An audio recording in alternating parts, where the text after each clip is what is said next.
Welcome to Orthodox Christian Theology. This is Craig Trulli, and with me today is Sbdcn Daniel Kakish. How are we doing, Sbdcn? Good. How you doing, Craig? Thanks for having me again, brother. I mean, it's great to have you on as always. This is a show that I felt was one both of us had to get into the can before we can't. We get older and our lives take us in directions, and we get too busy for this stuff. And so, just to cut right to the chase, this is about what really happened at Chalcedon. We want to get down to the dirty core, why there's this divisiveness. It's great that we're from two different sides, so that way it's not like you're getting just one side's presentation of it. A lot of my views, for example, have been already published in an article. What's it called again? The political subterfuge of Chalcedon.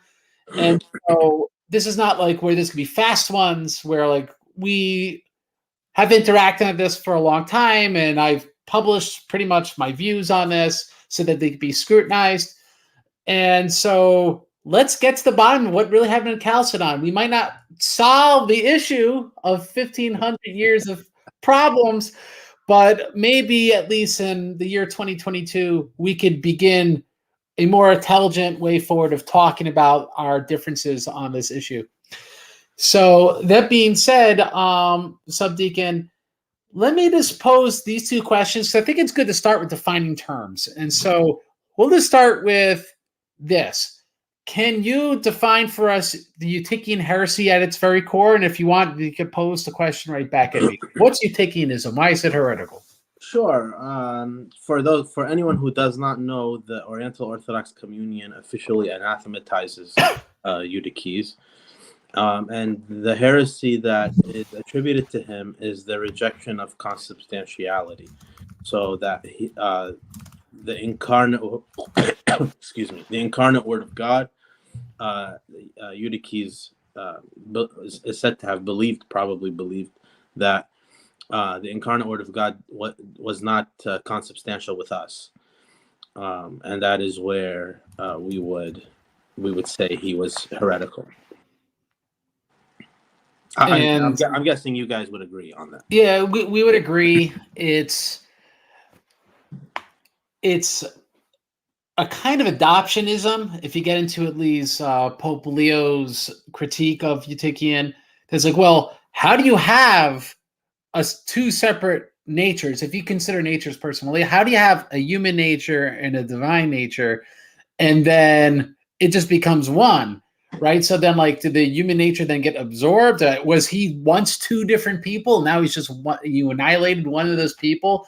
So to sort of kind of, in the eyes of Leo, kind of historian to some extent, an adoptionist to some extent, surely this is not how Eutyches viewed himself. And so I think that's why the way you put it is very good, because I think at its core, at least intellectually, it's a denial of consubstantiality. That's what both sides agree upon. And really, I would argue Eutyches never really firmly affirms consubstantiality. In fact, quite the opposite, I'd argue. And so I think at its core, yes, this idea that Christ wouldn't be consubstantial both with, obviously, the Godhead and with mankind, that would be the Eutychian heresy. So having defined that term, let me then, I promise not to get offended, can you define or precisely clarify what in the Chalcedonian heresy, as you would view it, would you reject? Like, what about Chalcedon's heretical? Sure. Before I get there, I just want to clarify something. Go right ahead. Adding to what you had previously said. So Leo's actually, his criticism of Eutyches believing in a union of hypostases, this is not where we would disagree with Eutyches. We'd actually disagree with Leo here. And we feel like it's the same objection Pope Agapetus of Rome had against Severus of Antioch, even though Severus anathematizes Eutyches for the rejection of consubstantiality. So we believe, because of what Cyril says, that there is a union of two hypostases. There's one hypostasis from the two. So we're not viewing it as two persons becoming one. But you're speaking of in contemplation. You're not saying there was literally two different hypostases No, that then were one. before the union, there are obviously not. Like there wasn't at any point in existence a human hypostasis that existed apart from the incarnation. Of course not. 100% no. So like in the womb of Mary, from the moment of the conception, immediately he's God. So, and I think I told you this before, Craig, in our liturgy, we put the coal in the censer. It has to be lit before we put it in, because the censer is Virgin Mary's womb. The coal is the incarnate Christ. We can't put the coal in if it's not lit already, because that would imply that there was a moment that the humanity existed without the divinity being united to it. And that would be a big problem. So yes, for sure. Now, your question is what our problem would be with Chalcedon. And I'm going to interrupt you now for 1 second, which would just be the way you use the term hypostasis there, saying that there really were two hypostases, from my tradition, would be very peculiar, because a hypostasis would be a personal instance of the existence of a nature.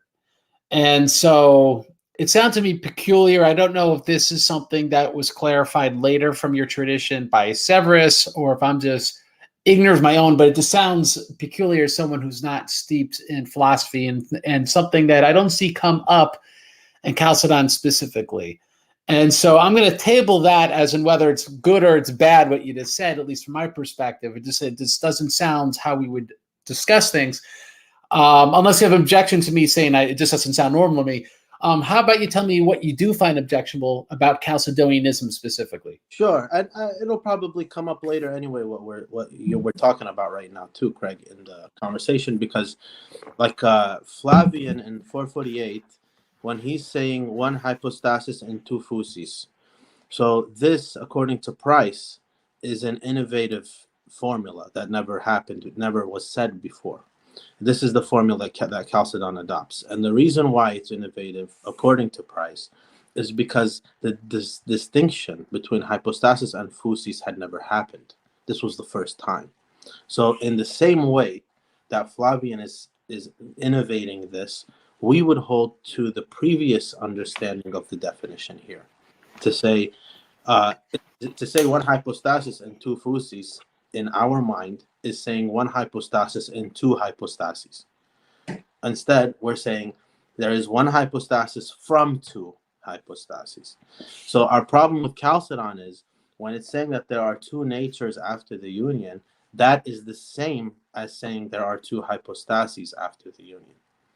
Now, if Chalcedon is saying, but that's not what we mean, we would say, like, all due respect, these are the definitions of the words. We can say there are two natures in contemplation. Yeah, no problem. But not in reality. Okay, and so long story short, before we now embark into unpacking Chalcedon, could you concede that even in its intention that Chalcedon was espousing a Cyrillian Christology, or would you say that is impossible, that contextually they were not teaching something Cyrillian, they're teaching something crypto-Nestorian? I don't think that they were teaching something Cyrillian, but I don't think Leo's intention was to be anti-Cyril or pro-Nestorius or either. I think Leo's intention was simply, I'm Leo of Rome. Dioscoros didn't do what I think he should have done, and this is now my revenge, essentially. That's how I view it. Is Leo excommunicated Dioscoros. Dioscoros responded, and now Leo wants to get Dioscoros out. Now, but theologically speaking, the Chalcedon at length lays claim to being Cyrillian. Whether you agree, obviously you don't. For sure. They lay claim, like that's what they're saying. We're trying to expound what Cyril was expounding. Absolutely. Right?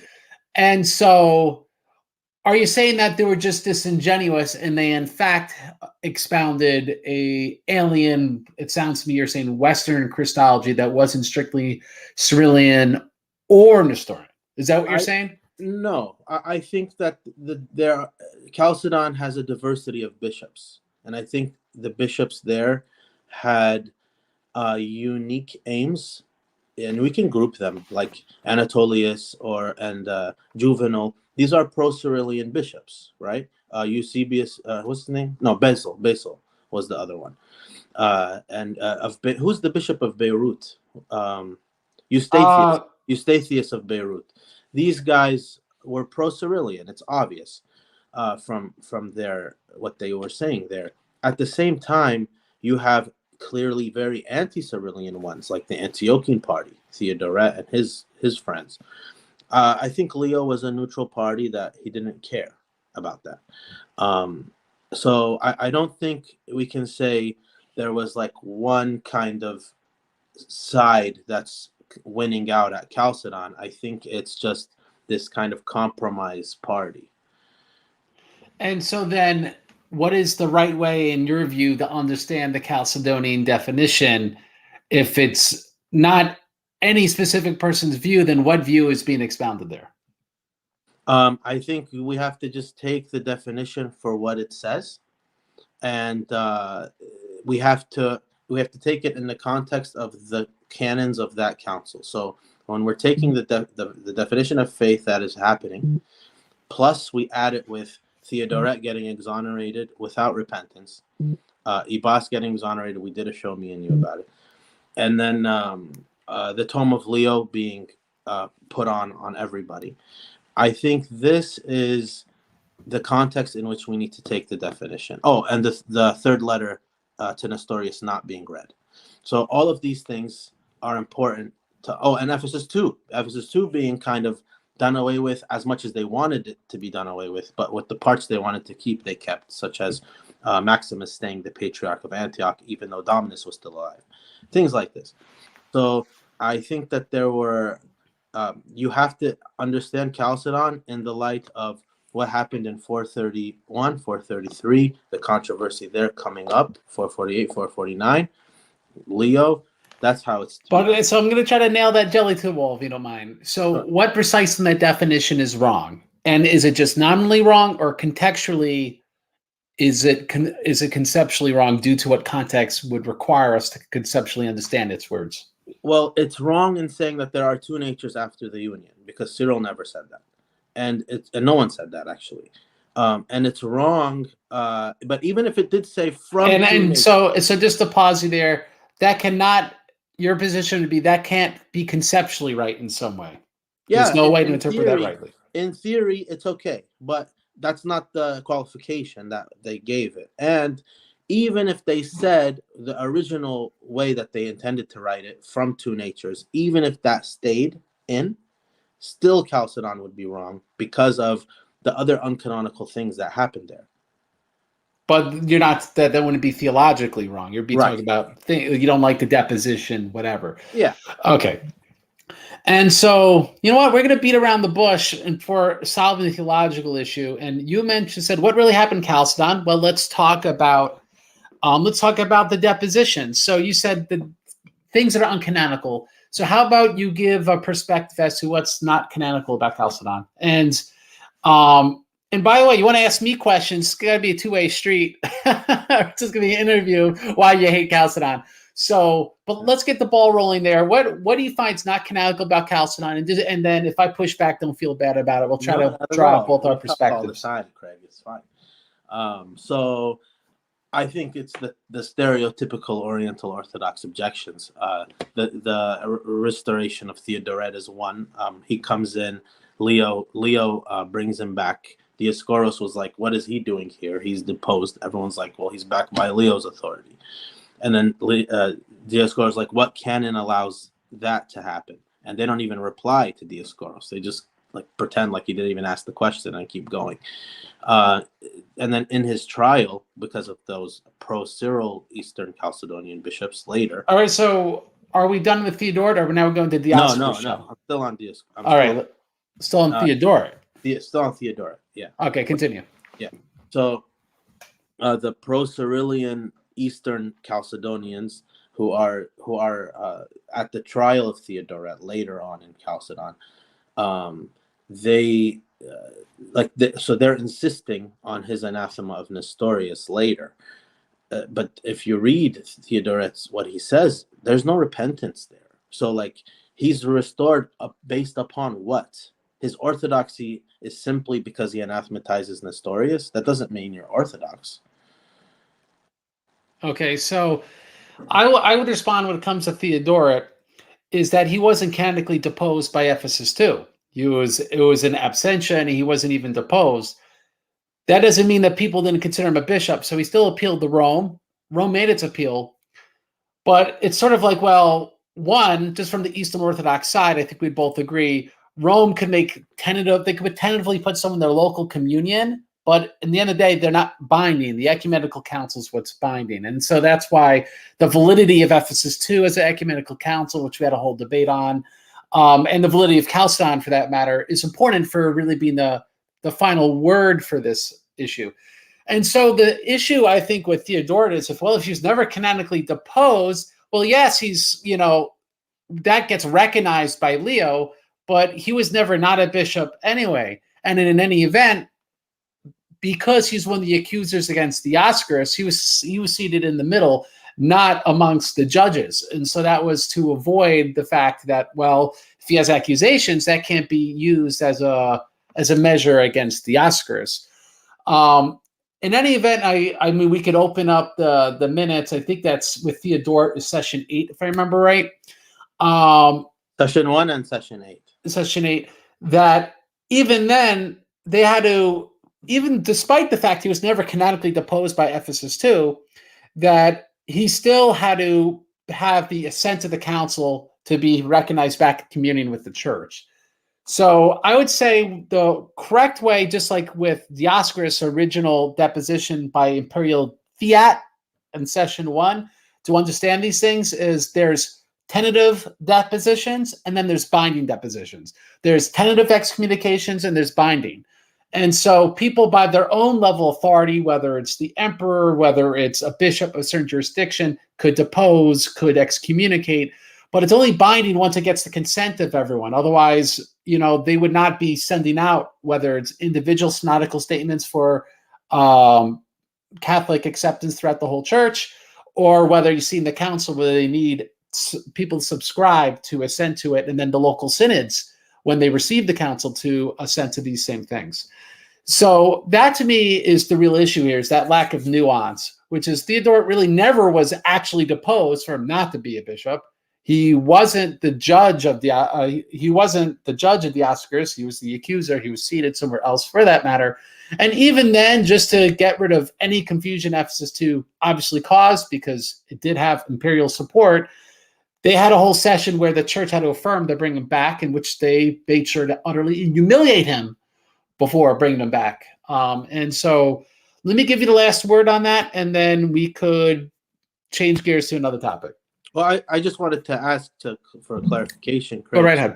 So you're saying that even though he was uncanonically deposed, because it was an imperial council, therefore he still needed to be restored because of that reason. What I could tell you from church history is that when the emperor deposes someone, it does get treated as its law. Mm-hmm. And so you could kind of squeeze out of it and say, oh, this wasn't ecclesiastically accepted. But it's like sort of de facto instead of de jure. Does that make sense? Yeah. It would be de jure. I think there's a canon, some fag in the group showed, remember? He showed the canon. He said the emperor has the right to depose bishops, I think. And the emperor has. And yeah. So, like, for example, the Pope before Pope Vigilius was deposed by imperial fiat. And what did Rome do? They went and they ordained a new Pope of Rome. So by making a new Pope of Rome, they essentially accepted the deposition. The same thing happens with a saint in our communion, Saint Pope Martin. He was deposed, and while still alive and writing to the Roman Synod, do not replace me, they replaced him, if I remember right, Pope Eugene. So this is something that happens a lot in church history. And so the fact that Theodoret was deposed is serious. He's deposed, but its ecclesiastical acceptance would have not been canonical because the Ephesus II didn't canonically depose him. So the kind of last thing I just want to say about it is, regardless of the deposition situation, if it was imperial, ecclesiastical, the restoration is the questionable part for me, because his reply in the correct attempt of those guys to try to humiliate him, like you said, he doesn't even give like a satisfactory answer. If you read what he essentially says, I've been Orthodox the whole time, and so have all my teachers. Yeah, I'm just gonna, without getting to the nitty gritty, because there's only so much time, I'm just gonna say I agree with you, because like they're like, why don't you dispose Nestorius? Oh, I mean, anathematize Nestorius. Oh, I've anathematized him a million times, but why don't you say it now? I said it once, I said it a million, and like he just won't do it because it's obvious that he doesn't want to be humbled, and that session wouldn't end until he was humbled. I think that was very much on purpose. I'm just trying to reference one thing in it before I forget. But that being said, it's in that session, he's only once identified not as a bishop, where it says the most devout bishops exclaimed, "Let Theodoret pronounce anathema now." But in the minutes, he's always identified as the most devout bishop, Theodoret. Why is this relevant for people who don't know? I know you know why it's relevant. It's relevant because when they have the title, it shows that they're officially accepted as a bishop. When they lack the title, it shows they're officially not accepted as a bishop, or whatever clergyman they happen to be, archimandrite or whatever. So why I bring this up, yes, that session took place to officially bring him back, but he was never officially out if he retained the title, right? And so that's why I pose to you the best answer is just that Ephesus II deposition was extra canonical, and so he never wasn't not a bishop, if that makes sense. So he had to be things had to be squared away, so to say, and that's what the 8th session did. But because if Ephesus II was canonical, then yes, then what Chalcedon did would have been insufficient. But because what Ephesus II was patently non-canonical, and I don't remember the details, but Dioscorus even writes some details trying to address the fact that there's sort of these things that make no sense canonically speaking, the depositions. I think that allows the events that occur in Chalcedon not to be a canonical issue. Because how could it be a canonical issue if he was never canonically deposed, if that makes sense? Well, the bishops who tried him at Chalcedon, they are the previous Ephesus II bishops. Yeah. They're the ones who want it. So that's probably why they didn't give him the honorifics, because they still recognized his deposition, you know? Yes, and obviously those who wrote the minutes, who knew why that session was taking place, gave it to him. But I would, I could turn back to the end of that session, but I bet you by the end of it, after he anathematized it, he's called the bishop again. Yeah. In fact, that's exactly what it says in verse 15. All the most devout bishops, the ones that didn't use his title, they say, Theodoret is worthy of the see, restore the Orthodox one to the church. This is after he anathematized. May the church receive back its shepherd. So, and then in the next verse, you got the papal legates calling him Venerable Bishop Theodoret. So that to me, without saying they had a 2/3 majority, whatever vote, it just shows he was then recognized for the people who didn't recognize him once he did the anathema. So that to me does show that with all good intentions, it was squared away, that issue, as much as you could square that away. So are there any other canonical issues before we get into the theology you want to address? We could table Ebus, being that we had a whole show on that. Yeah. Do you want to talk about Dioscorus deposition, or do you think that's not an issue? I think that with Dioscorus, I don't know about the whole thing regarding, the judging of enemies and all that, but I do believe that the council was set up in order to depose him.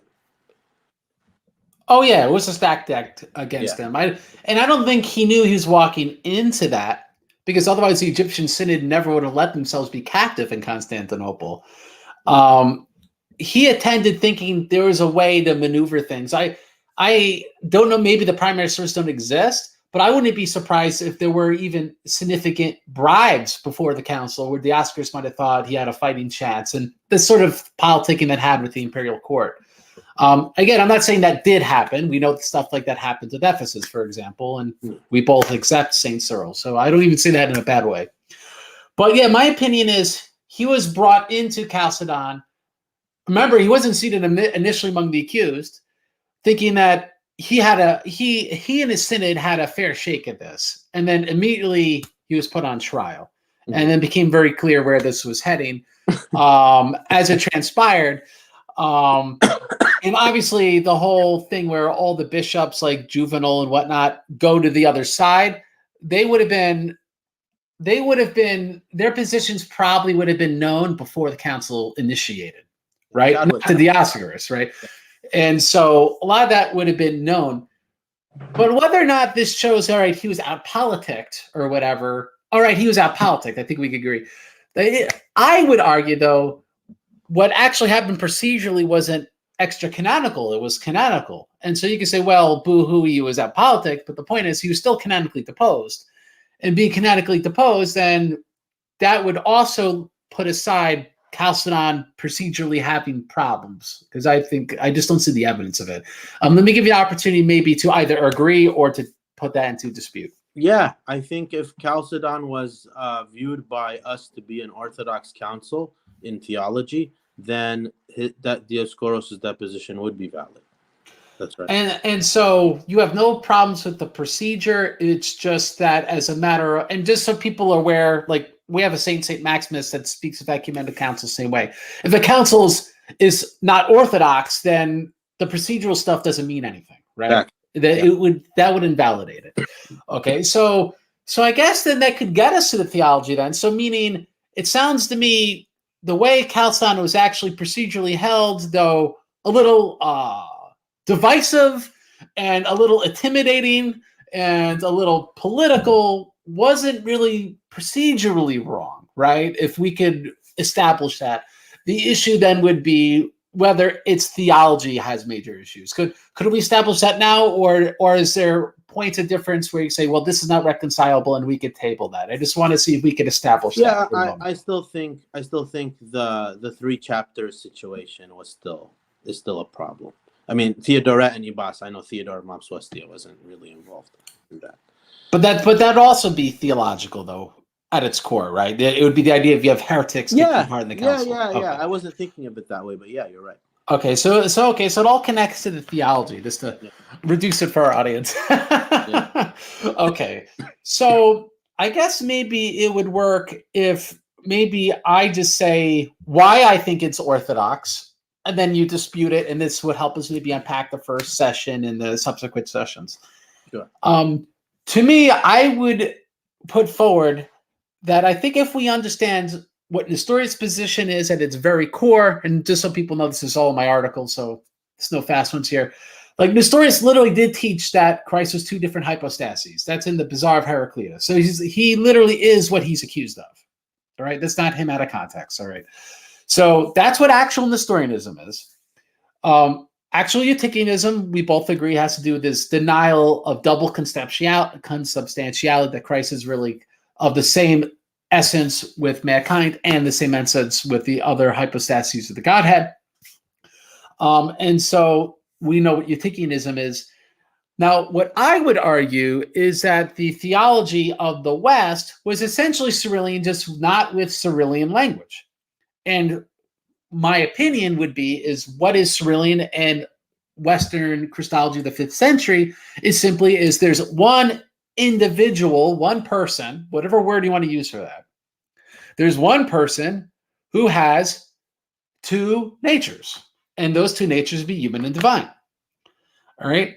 And so to me, the real issue would be, it would have to be demonstrated that either that's an insufficient synopsis of Cyrillian Christology, there's something seriously missing, and so then you could at least argue that there's something seriously missing from the Western Christology, or the Western Christology wouldn't accurately be that, and I am misrepresenting Western Christology. So I'm going to, if presuming that all Chalcedon is doing is trying to show where Western Christology and Cyrillic Christology are the same, and thereby that would simply make Chalcedon Cyrillian because they're the same. Unless that's wrong, then Chalcedon would be Orthodox and it'd be great. So maybe to situate for you to start picking this apart, Sbdcn, could you talk about maybe whether that's an incorrect synopsis of Cyrillianism, what I just said, one person, two natures? Yeah, I don't think Cyril believed or said that anywhere, but I also don't think that the West agreed with Cyril.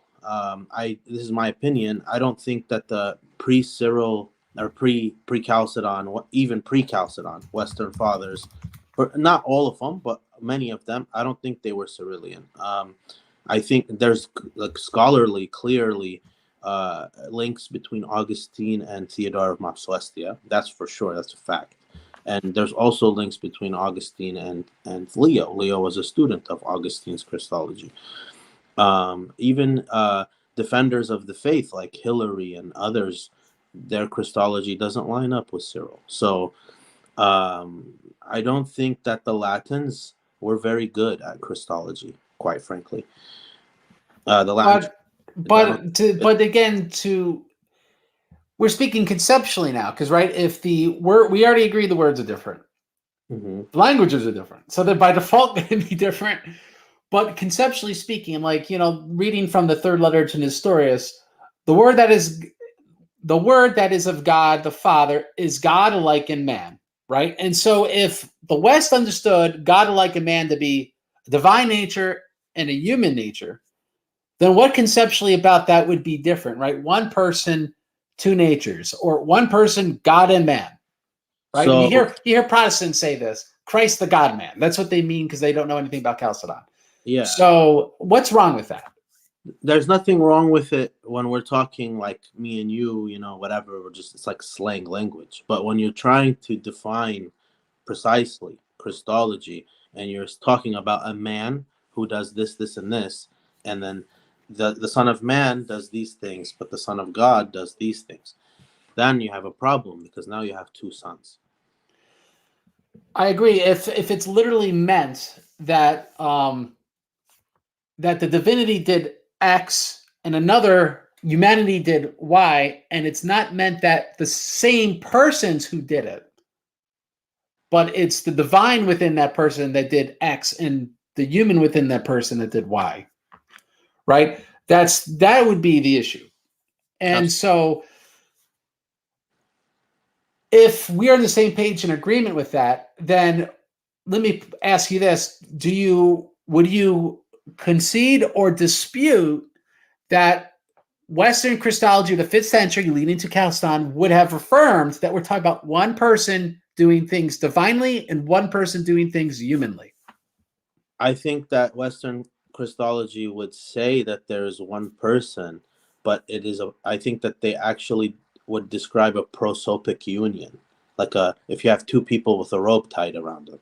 Like if you read the Tome of Leo, it's hard to understand that to be the actions of one person in both natures. Like it doesn't. It's nature's acting. It's not the person who's acting. And if a nature acts, that's a person. Yeah, but shouldn't we take Leo at his words when he's saying it's one person doing these things? Wouldn't that be the right way of interpreting Leo? I mean, yeah, the Nestorians also say it's one person. Nestorius has always said one person. He's never said two persons. But Nestorius did say two hypostases, and Nestorius did give an illustration. I'm forgetting which sermon he made against the Theotokos. But he actually said he gives an illustration, and you know what, maybe I will read it because I think the question will be, would Leo give the same illustration? So I'm going to quote Nestorius. He says, for the sake of illustration, and this is in first sermon against the Theotokos. By the way, it's also quoted in Ephesus 1 as a bad thing. Right? So he says, for the sake of an illustration of what is meant, right? What is his idea of how do you pronounce it? Word, you better than me with pronunciation. Hypostasis? No, prosthetic union. Oh, prosopic. Yeah, whatever. Yeah. That the historian one says, for the sake of illustration of what is meant, note this.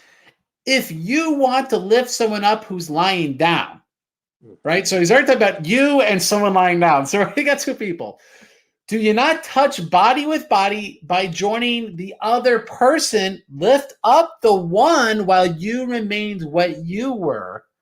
This is the way to think of the mystery of the incarnation, right? So, like, when we talk of concepts, the most, I would wager that the most important way to understand a concept is an illustration, right? Like, because they're literally drawing. This is really what I mean when I say this, right?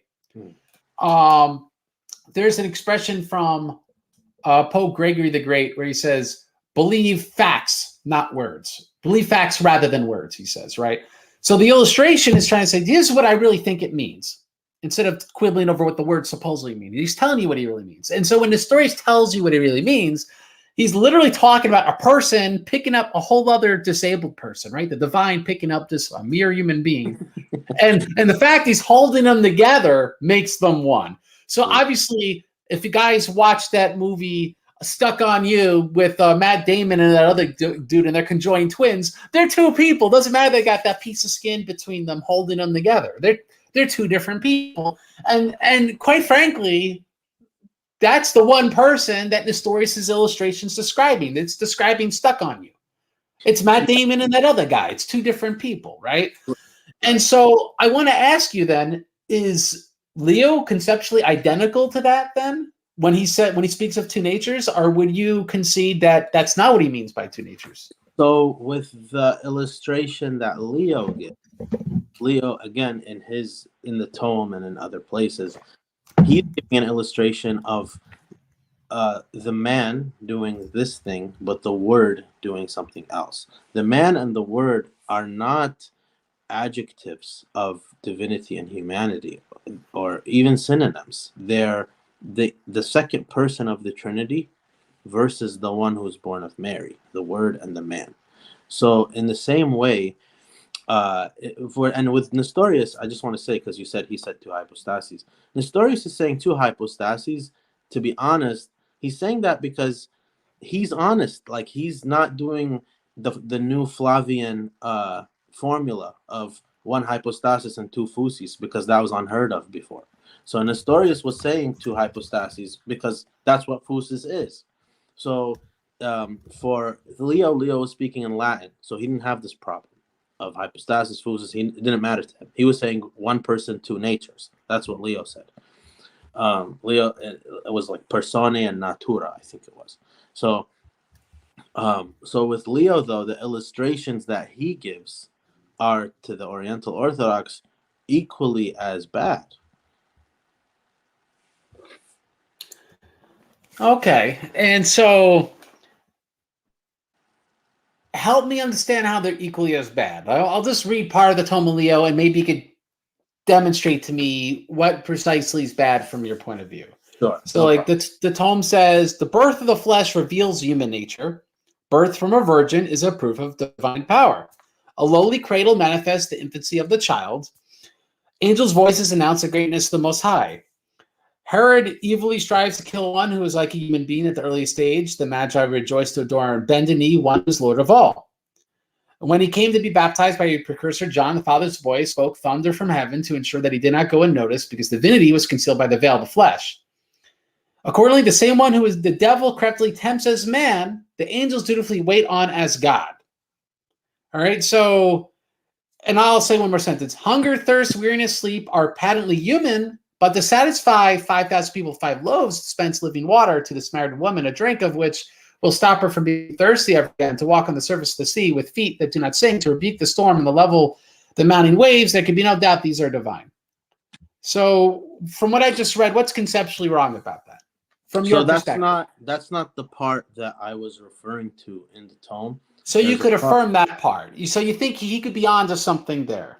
It's possible. I mean, I didn't really analyze that part enough, I guess. But, okay, so you don't know. You're agnostic about it. So what's the precise part that you don't like? Maybe we could share a screen. Where he talks about the word and the man. I'm going to pull up the tome here. Yeah, just give me like a keyword or something. And you could just put what is proper to the word. Proper to the word. Yeah. Proper is a big word. 1 second. Does this sound right? The activity each form is what is proper to it in communion with the other. That is, the word performs what belongs to the word. That one? Yes. Okay, so I'm gonna make this bigger and share screen, right? Making it bigger don't help you if I don't share it. So 1 second.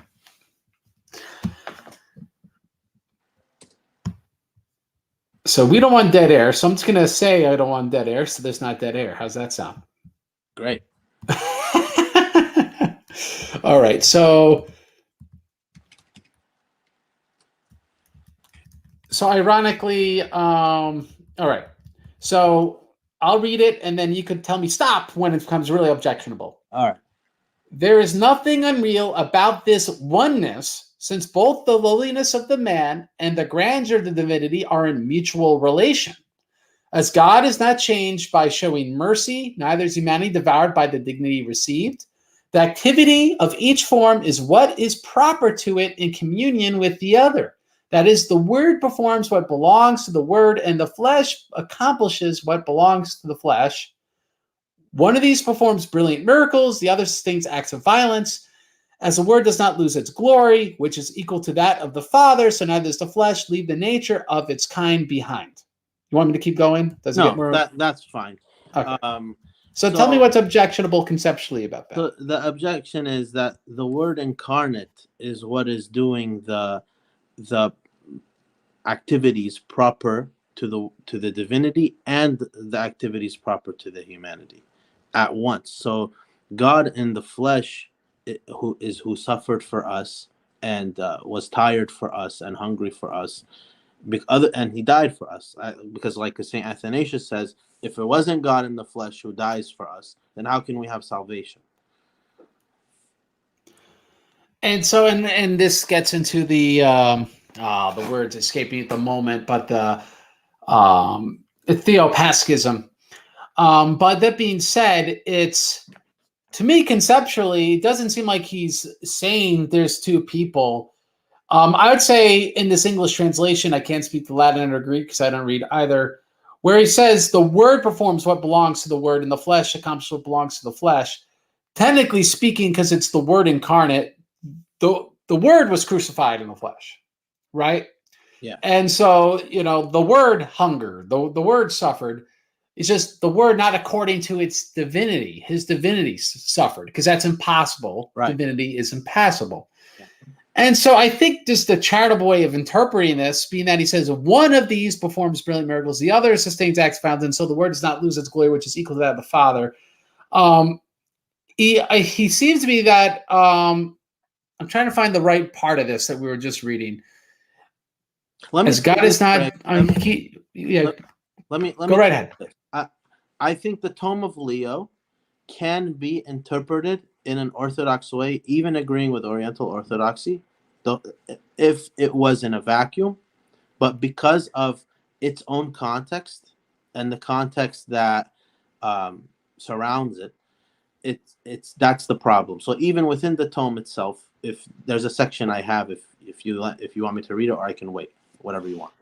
Okay, so let's go to the next section of the tome that you find objectionable, and then you can tell us the context surrounding this, why you think this proves why it's objectionable. So the tome is coming in the context of the condemnation of Eutyches in 448. Yeah? Yes. Okay. So then Ephesus 2 gets the tome. They refuse to read the tome. They don't condemn the tome. They just don't read it. Even though Dioscoros in the minute says he asked for it to be read and whatever, but it was not read. So then Leo gets mad, excommunicates everybody. Again, it's very important to remember the tome was not condemned at this point by anybody. And Leo was not excommunicated by anybody at this point. Leo is the one who's excommunicating. So, and the reason for the tome being problematic is precisely because of this. It's the intolerance of the tome and not vice versa. So where this is maybe the Latin way of talking, like we implied earlier, the Latin way of talking is now encroaching on becoming the universally binding way of that's what he wants, to talk, and they're telling him, we don't like this. We'll leave your stuff to you, but that's not how we talk here. So here's the evidence from the tome itself that that's what it was trying to do. This is from the tome. But when Eutyches, on being questioned in your examination of him, the tome is the Flavian, right? So, but when Eutyches, on being questioned in your examination of him, answered, I confess that our Lord was of two natures before the union, but after the union I confess one nature. I am astonished, Leo's talking, I am astonished that so absurd and perverse a profession as this of his was not rebuked by a censure on the part of any of his judges. It is just as impious to say that the only begotten Son of God is from two natures before the incarnation, as it is unlawful to assert that after the Word became flesh, there is one nature in him. So saying one nature in God, in the incarnate Word, that is not allowed. Absolutely. That regardless of who's talking or when or why or where, to Leo, it is absolutely not allowed ever to say there's one nature in the incarnate Word, according to the tome. So Leo, maybe ignorantly, is excommunicating Cyril himself by saying that. And so, again, we're speaking conceptually, because if I remember that passage right, and it's not within the link I have here, so I can't bring it up, because I've read the letter. I think it's letter 26 or something, actually, in Leo's corpus. But he's making the point that he's actually criticizing, he's scolding Flavian, because the idea is like, well, how could he tolerate the fact what he's saying is obviously adoptionist? This is what I was referring to earlier. So to me, that seems to be his actual point. He's taking what you think he said literally, and taken literally, then you're saying there's literally these two different individuals that become one individual. It sounds even more ridiculous in the story. So it says there's always two individuals. At least that is logical. What Eutyches says sounds completely irrational. And so that's what he's criticizing him for. But that's why I'm saying he's ignorant, because Cyril himself says that he's one hypostasis from two hypostases. So, like, if this is new to him and his first time hearing someone ever say that, it's Eutyches, that means he never heard Cyril before. Well, he might have not heard him in Latin, that's for sure. Yeah. You know, but which is more the reason why we would have to be charitable. Like, all right, well, if someone hasn't heard Cyril and he says X words, doesn't mean he disputes what Cyril said conceptually and theologically. And so from what you've put forward, in my opinion, and you could push back, but from what you put forward, both those passages fail to demonstrate that, because in the second passage, there's no definitive refutation of Cyril, and he actually explains why he finds it objectionable, and he doesn't explain Cyrillian theology is why he finds it objectionable. He explains that literally this Eutychian adoptionist Eutychian idea is what he finds objectionable. It just sounds crazy to him. The other thing that we were just reading, the very next sentence stated where he made clear we're speaking about one individual. So the concept conceptually, he's really saying the same thing as Cyril, even if there's just things in language that you don't find hunky-dory. But what I don't find is anything in context that would demand us to understand Leo contrary to how he explains himself, which is we're talking about one individual doing things according to divine nature or divinely, and human nature humanly, but it's the same individual doing it. And he's not talking about two conjoined individuals like stuck on you, which Nestorius was. So we know he wasn't doing that. And so if he wasn't doing that, then it seems to me we have to take him at his word. That would be the honorable thing to do. So let me give you the last word on the tome, and then we will move forward with session 1 of Chalcedon. Yeah, I don't think that Leo's ignorance of the Christology, that the Christological fighting that is happening in the Greek-speaking world, is an excuse or a good reason. I don't think that just because he hasn't read Cyril or doesn't really understand what Nestorius is saying, I don't think that that is okay, and we should assume automatically that Leo intends to be saying something orthodox. Just because Leo knows that at Ephesus 1, Cyril was the good guy and Nestorius was the bad guy, he shouldn't just like that shouldn't let us assume that Leo automatically agrees with Cyril.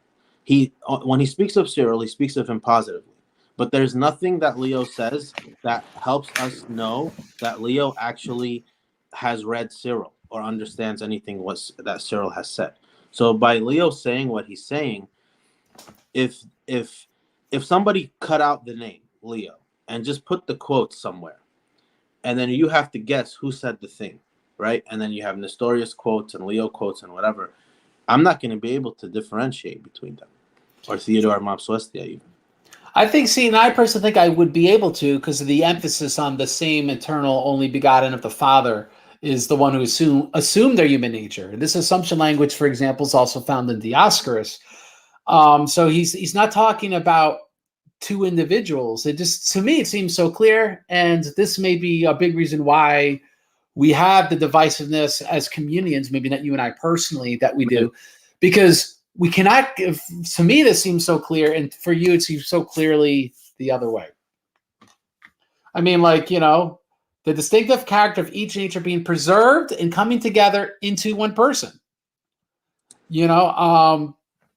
So this to me, that's quoting Leo. The quote now Cyril, the second letter in Nestorius, the two natures being brought together into a true union.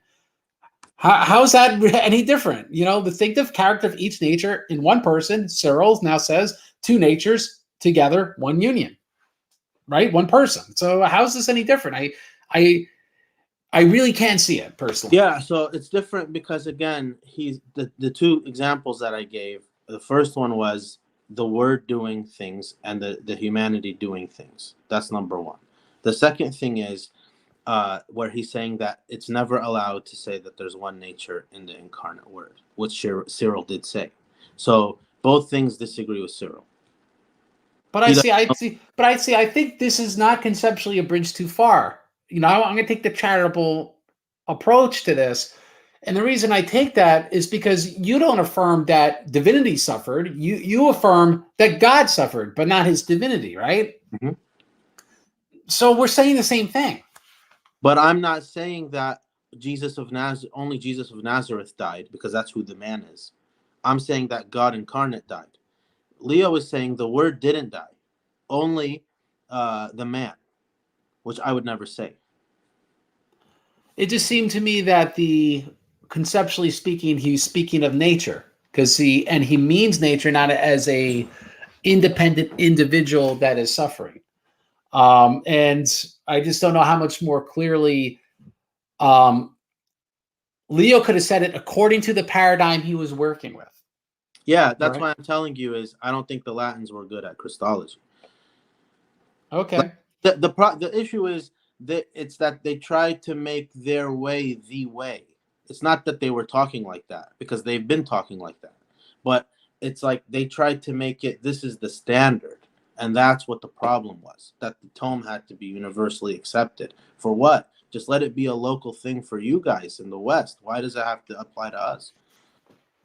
Now, I actually personally think the way Leo words things is actually way more concise than what you see in the Cyrillian tradition, because a lot of issues that got worked out in the church in subsequent centuries with monoenergism versus dinoenergism, monothelitism versus dinothelitism, by applying the logic of Leo, you could actually maintain the Aristotelian physical categories that they're all presuming upon. And when you don't do that, you start coming up with ideas which actually invalidate that. And if this is something where, again, speaking in Aristotelian physics, we're Christians, so why do we care? But these are the things they're actually philosophically arguing about. So you actually have to have these shared philosophical premises for even any of this to make sense. And so, for example, to ignore the distinctions that Leo was making, which in my communion would be necessary, would lead someone to take a view that will is something hypostatic. when in fact, will, according to Aristotelian categories, must be derived from essence or substance, right? So if God is consubstantial with us and God consubstantial with the other persons of the Holy Trinity, then he has to have two wills for the just the Aristotelian category to even make sense. Now you can say, well, we should be able to reevaluate these categories and redefine them. And then we could have that argument about concepts, that whether these are conceptually the same or different. The scholars would argue they're conceptually the same. I actually don't think so when it comes to diapheltism or dioenergism.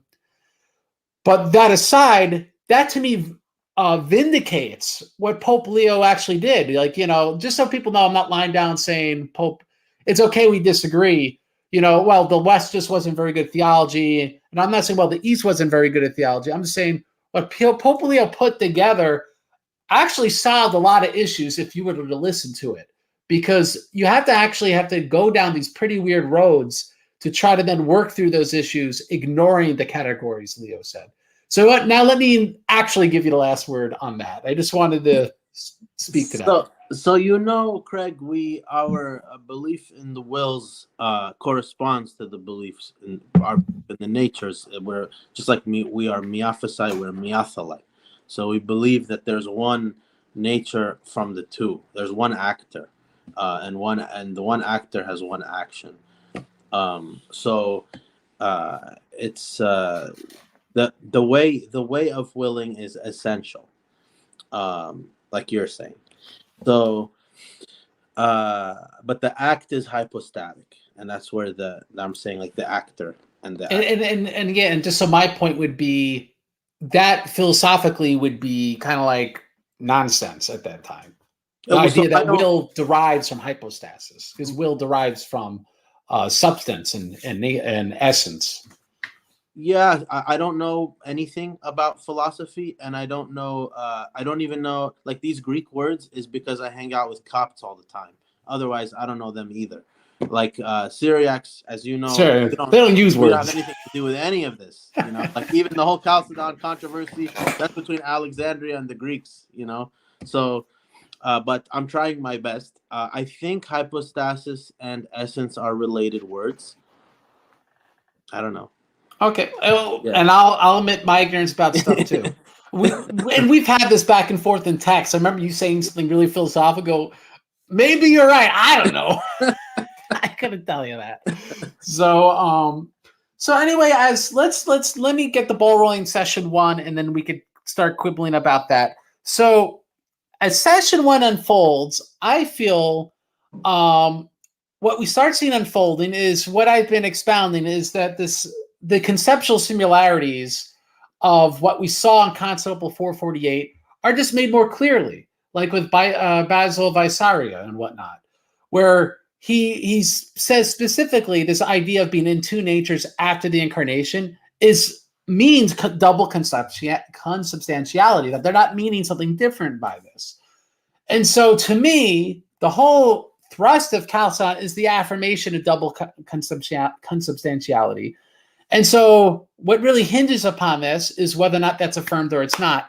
And despite all these chances to affirm that, it appears to me that Eutyches and Dioscorus hitching himself to the Eutychian bandwagon failed to do so.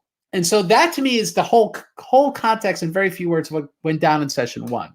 So now let me pose it back to you to maybe pose a counter narrative or to clarify details that you think call that into question. Yeah, so I don't think that to say two natures after the union is the only way. If Chalcedon's whole point of doing that is just to confirm consubstantiality, then there were a lot better and easier ways of doing it than saying two natures after the union. Two natures after the union, to say, again, back to Flavian's formula, that's exactly what it was. Flavian's formula from 448 is what 451 affirms to be the formula there. So they attribute it to Leo and Chalcedon, but it was really Flavian, not Leo, who came up with the formula. Leo was speaking in Latin. So when the tome was translated into Greek, probably by Theodoret or somebody, whoever translated the tome into Greek translated it accordingly, correspondingly to Flavian's. Otherwise, there's not an infallible way to translate a thing. So Flavian saying one hypostasis and two physis, for the first time creating this distinction, this nuance between hypostasis and physis, to be used not as synonyms. Then Chalcedon adopts this, but why would anybody think that okay, that's okay, and these are actually two different things, and hypostasis means person and physis means nature? Why would that be assumed that everybody is supposed to be like, yeah, that makes sense, that's okay, that's good, even though there's no precedence for it? Well, it seems to me because it was a clarification called for to counter Eutychianism. So, like the volume 1, page 191, in which is the first session of the council in the Price translation, we see that he. This actually might not be the right quote, actually. So I'm just going to read it. He says, this is Basil. We therefore accept all that's Cyril's writings and letters as true and full of piety, and we worship the one Jesus Christ, our Lord, acknowledged in two natures. As a reflection of the Father's glory, he possessed one of these in himself eternally, while as born from a mother for our sake, he took the other nature from her and united to himself hypostatically, and so is called the perfect God and the Son of God, and also perfect man. And so it seems to me when he explains what in two natures means, he's trying to make clear that we're talking about the divine hypostasis assuming human nature, right? That's the actual point at issue here. And that being that's the case, that's why double consubstantiality is true. And that's what he keeps arguing for in favor of double consubstantiality. So to me, that's why he used those terms. It's because Ephesus 2, I'm going to argue, actually rejects double consubstantiality. You're probably going to argue the opposite, but I'm going to argue rejects double consubstantiality. And if at the very least it didn't reject it, it was so unclear on the issue that it demanded a clarification like Basil gave, which would have been, I think, justified by Chalcedon. And so, because if we could even have a debate where someone watching this would not be sure whether or not Ephesus 2 really affirmed double consubstantiality or in fact rejected it, this shows clarifications necessary, and which would have justified what Basil did. So I don't think that Oriental Orthodox would necessarily take this absolute position of every single bishop that accepted Chalcedon was anti-Cyril or didn't interpret it in a Cyrillian way or something. So it could be that Basil is oversimplifying it just to that. But with Cyril, with Ephesus 431, even Nicaea, consubstantiality was already affirmed. So Ephesus 1, after the fact, when the Antiochians are writing their refutations of the 12 anathemas of Cyril, they're claiming that they are defending the consubstantiality of Christ. And by the way, those writings I think are also condemned by Eon, if I'm correct. So Cyril in his response to say, I believe in consubstantiality, you guys are not interpreting me correctly. He never once said that there are two natures after the union in his defense. Instead, he affirmed one nature after the union and still consubstantiality. In the same way, Oriental Orthodoxy condemns Eutyches for not believing in consubstantiality, while at the same time, we still believe in one nature after the union. You don't need to believe in two natures after the union to believe in consubstantiality. It's never been needed before Chalcedon. And so, to me, the clarification that after the union, Christ maintains his consubstantiality with mankind and consubstantiality with the other person, the Holy Trinity, seems to me eminently necessary because there would have been no consubstantiality before the incarnation.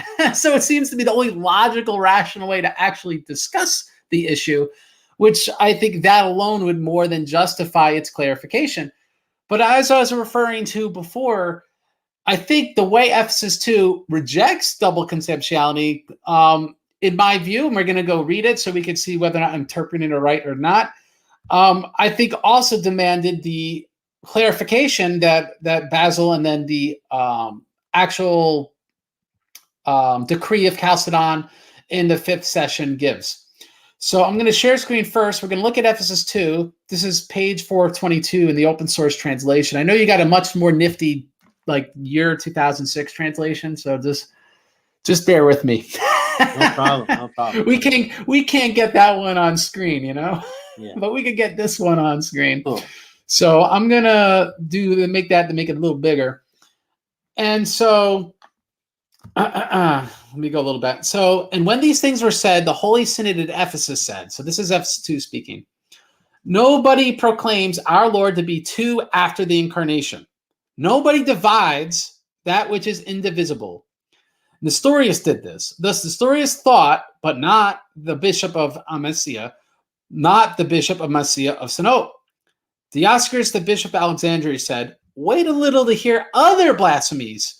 You indeed charge only Nestorius. Lo, there are now many Nestorians. And in another place, the notary Flavian made deposition against Eutyches, saying, so now they're reading from Constantinople 448, so people are aware. So notary Flavian, this is now quoting 448, and what Dioscorus is saying is, look at all this blasphemous stuff from Constantinople 448. So here's the stuff. Of the two natures before the union, he said not two, but worships one nature of God who took body. And in another place, he said concerning him, I confess that he's perfect God and perfect man who was born, but he had not flesh consubstantial with us. All right, so this is what Constantinople 448 is rejecting in Eutyches. And again, he made another deposition concerning him, saying, he said, spare me speaking of two natures, and our Lord are investigating into the nature of my God. And when the same Eutyches was asked by Flavian to affirm that his flesh was consubstantial with us, he spoke thus, because I confess the body of God, I do not confess that the body of God is the body of man. But it is a human body, and I affirm that our Lord took the body of the Virgin. But it is befitting and proper to speak of the Virgin as consubstantial with us. This also, my Lord, I confess. Nevertheless, of the only begotten Son of God, I confess that he is Lord and King with the Father, with whom he is also seated and glorified. For I am not speaking of the same nature when I deny that he is the Son of God. Florentius said to him, do you affirm of our Lord that he is consubstantial with us and of two natures at the incarnation by the Virgin or not? So obviously we see that Florentius thought that Eutyches was being facetious when he said specifically, but if it's fitting and proper to speak of the Virgin's consubstantial with us, this also, my Lord, I confess, right? But if it's fitting. So he doesn't confess it if it's not fitting. So this explains why Florentius says, do you affirm or not that he's consubstantial with us and of two natures? Eutyches said, I confess that our Lord was of two natures before the union, but after the union I confess him to be of one nature, right? He doesn't make mention of double constantiality. Then how does Ephesus 2 respond? Dioscorus said, and the Holy Synod at Ephesus with him said, we all assent to this. Yes, all of us. Again, there was read the conversation of Basil, Bishop of Seleucia, with Eutyches of Flavian Synod. And if you not speak of two natures after the union, you speak of mixture and of confusing. And when the sentence was read at Ephesus, immediately Basil stood up and denied that sentence to be his, and saying the sentence which they affirm, I said, I did not say in those words, I'm certain that I did not speak of them. I think I went too far at this point. Oh, wait, I wanted to go to the bottom here. Thank you for your patience. Okay. So it goes back to that whole back and forth of Eutyches. Bishop, again from the documents of Flavian, Eusebius, Bishop of Durlium, after reading Cyril's letter, said, does Eutyches assent to what has now been read of the blessed Cyril and confess that there's a union of the two natures in one person, one substance, or not?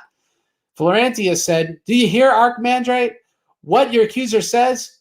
Eutyches said, yes, I affirm our Lord to be of two natures. Eusebius of Durlium said, do you confess two natures, my Lord Archimandrite, after the incarnation?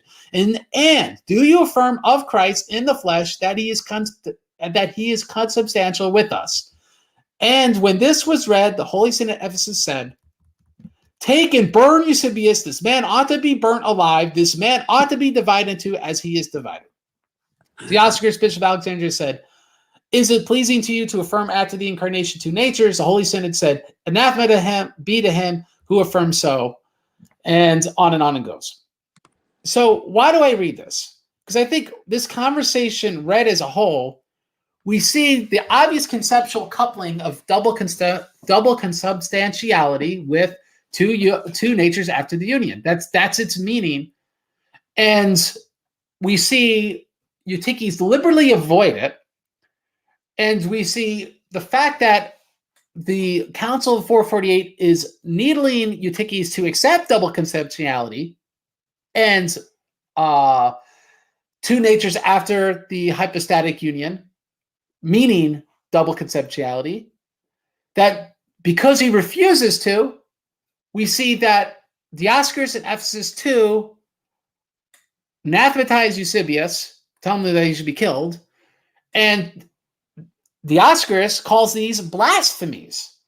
But from everything we've read thus far, I think together, Daniel, and I'm going to give you a lot of time to respond, it seems to me these aren't blasphemies. This is conceptually the same thing as what Cyril was saying, that in one union, there's these two natures. That's exactly what Cyril said. So how's this any different than Cyril? Why is this now blasphemous?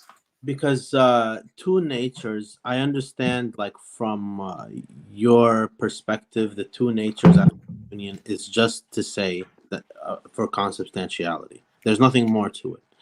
But for the Oriental Orthodox ear, the Cyrillian ear, to say, especially for the Greek-speaking world at the time, to say that there are two physis after the union is the same as saying two hypostases after the union.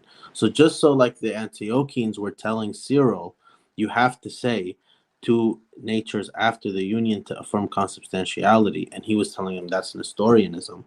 It's the same thing.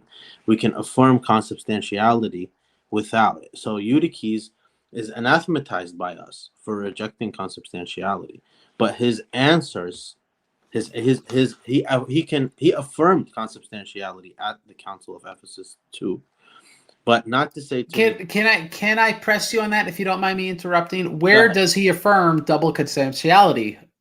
It seems to me the opposite. No, he says it in actually even in 448 he says it in 448 he says it because you say it, I'll say it like that, and then in 448. But that why would that convince me? He shouldn't have to say it out of compulsion. That's not an actual confession, and in fact, that's what they say. Confessing out of compulsion is not an actual Orthodox confession of faith. So you're saying him being compelled to say it is an Orthodox confession of faith? Well, what do you want if they're compelling him? They're already doing the compelling. So anything he'll say is going to be compulsion. Isn't it the same for Theodoret though? But see, if you're going to, but now you got to be consistent, because if Theodoret is a heretic, as you say, and he's being disingenuous, and you're saying, well, that's one of the big reasons at Chalcedon why they're wrong. Mm-hmm. Okay, then you could say the fact that he was allowed back in communion, they should never let that guy back in communion, but he was never properly deposed. So that's a whole other argument that really doesn't affect Chalcedon. But this does affect Ephesus too, because the whole interpretation of 448 hinges upon, I argue, whether or not we take what Eutyches said according to literal words, such as, I now acknowledge it, since you now say I agree with it all, but now since your sacredness has said it, I will say it. Said that 3 times, by the way. And I say these things since you now order it. And so taking Eutyches at his words, he's saying he doesn't really mean it. You're forcing him to say it. Unlike Theodoret, who's saying, I said it once, I said it 1,000 times, that this is the case. And he was just trying to avoid saying, but at least he was pretending he meant it. Eutyches is not pretending he meant it. He says, since you've ordered it, is why he's confessing double consubstantiality. And when they, the way they interpret his words by persistent questioning, it's obvious that they know he's being sarcastic, which is why they keep asking him. And on top of this, when they finally pose it to him one final time, he refuses to affirm double consubstantiality. He makes, I accept of two natures, but not one, but not two. And after he says that, as a result, then they condemn him.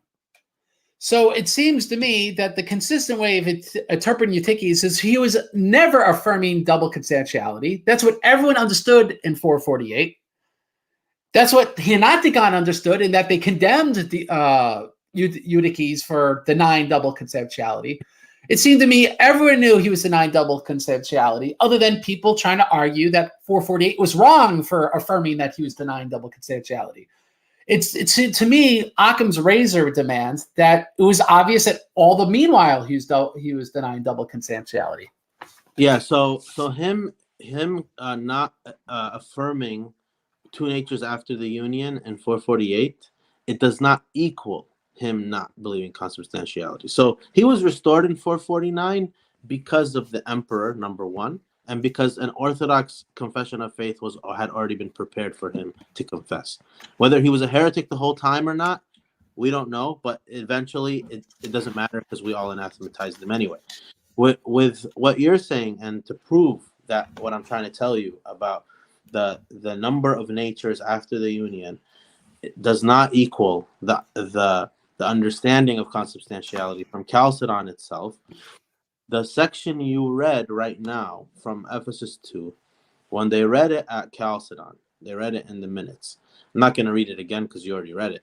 The reply at Chalcedon, when those minutes were being read by the Egyptian bishops, the Antiochian bishops, they say, anathema to whoever says two. Okay, during the reading, the most devout Oriental bishops and those with them exclaimed, "No one said this. Dioscoros said this," about the anathema whoever says two. Right?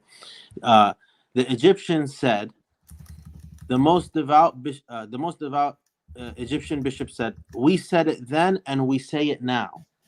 So they're not hiding. They're at Chalcedon, out in the open. They're saying, yeah, we didn't say two natures. We said anathema to whoever says two natures, and we're still saying anathema to whoever says two natures, even at Chalcedon. So they're not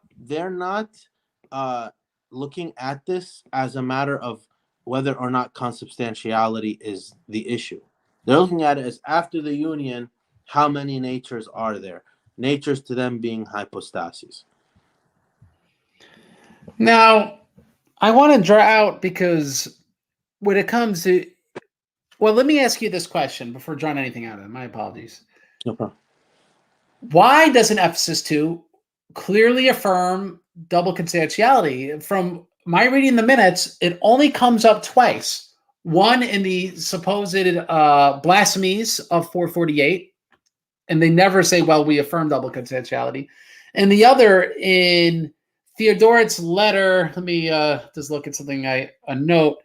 Theodoret has a letter written to the monks, which Ephesus 2 also condemns. And that's the only other document that brings up double constantiality. So what textual basis does Ephesus 2 affirm double constantiality?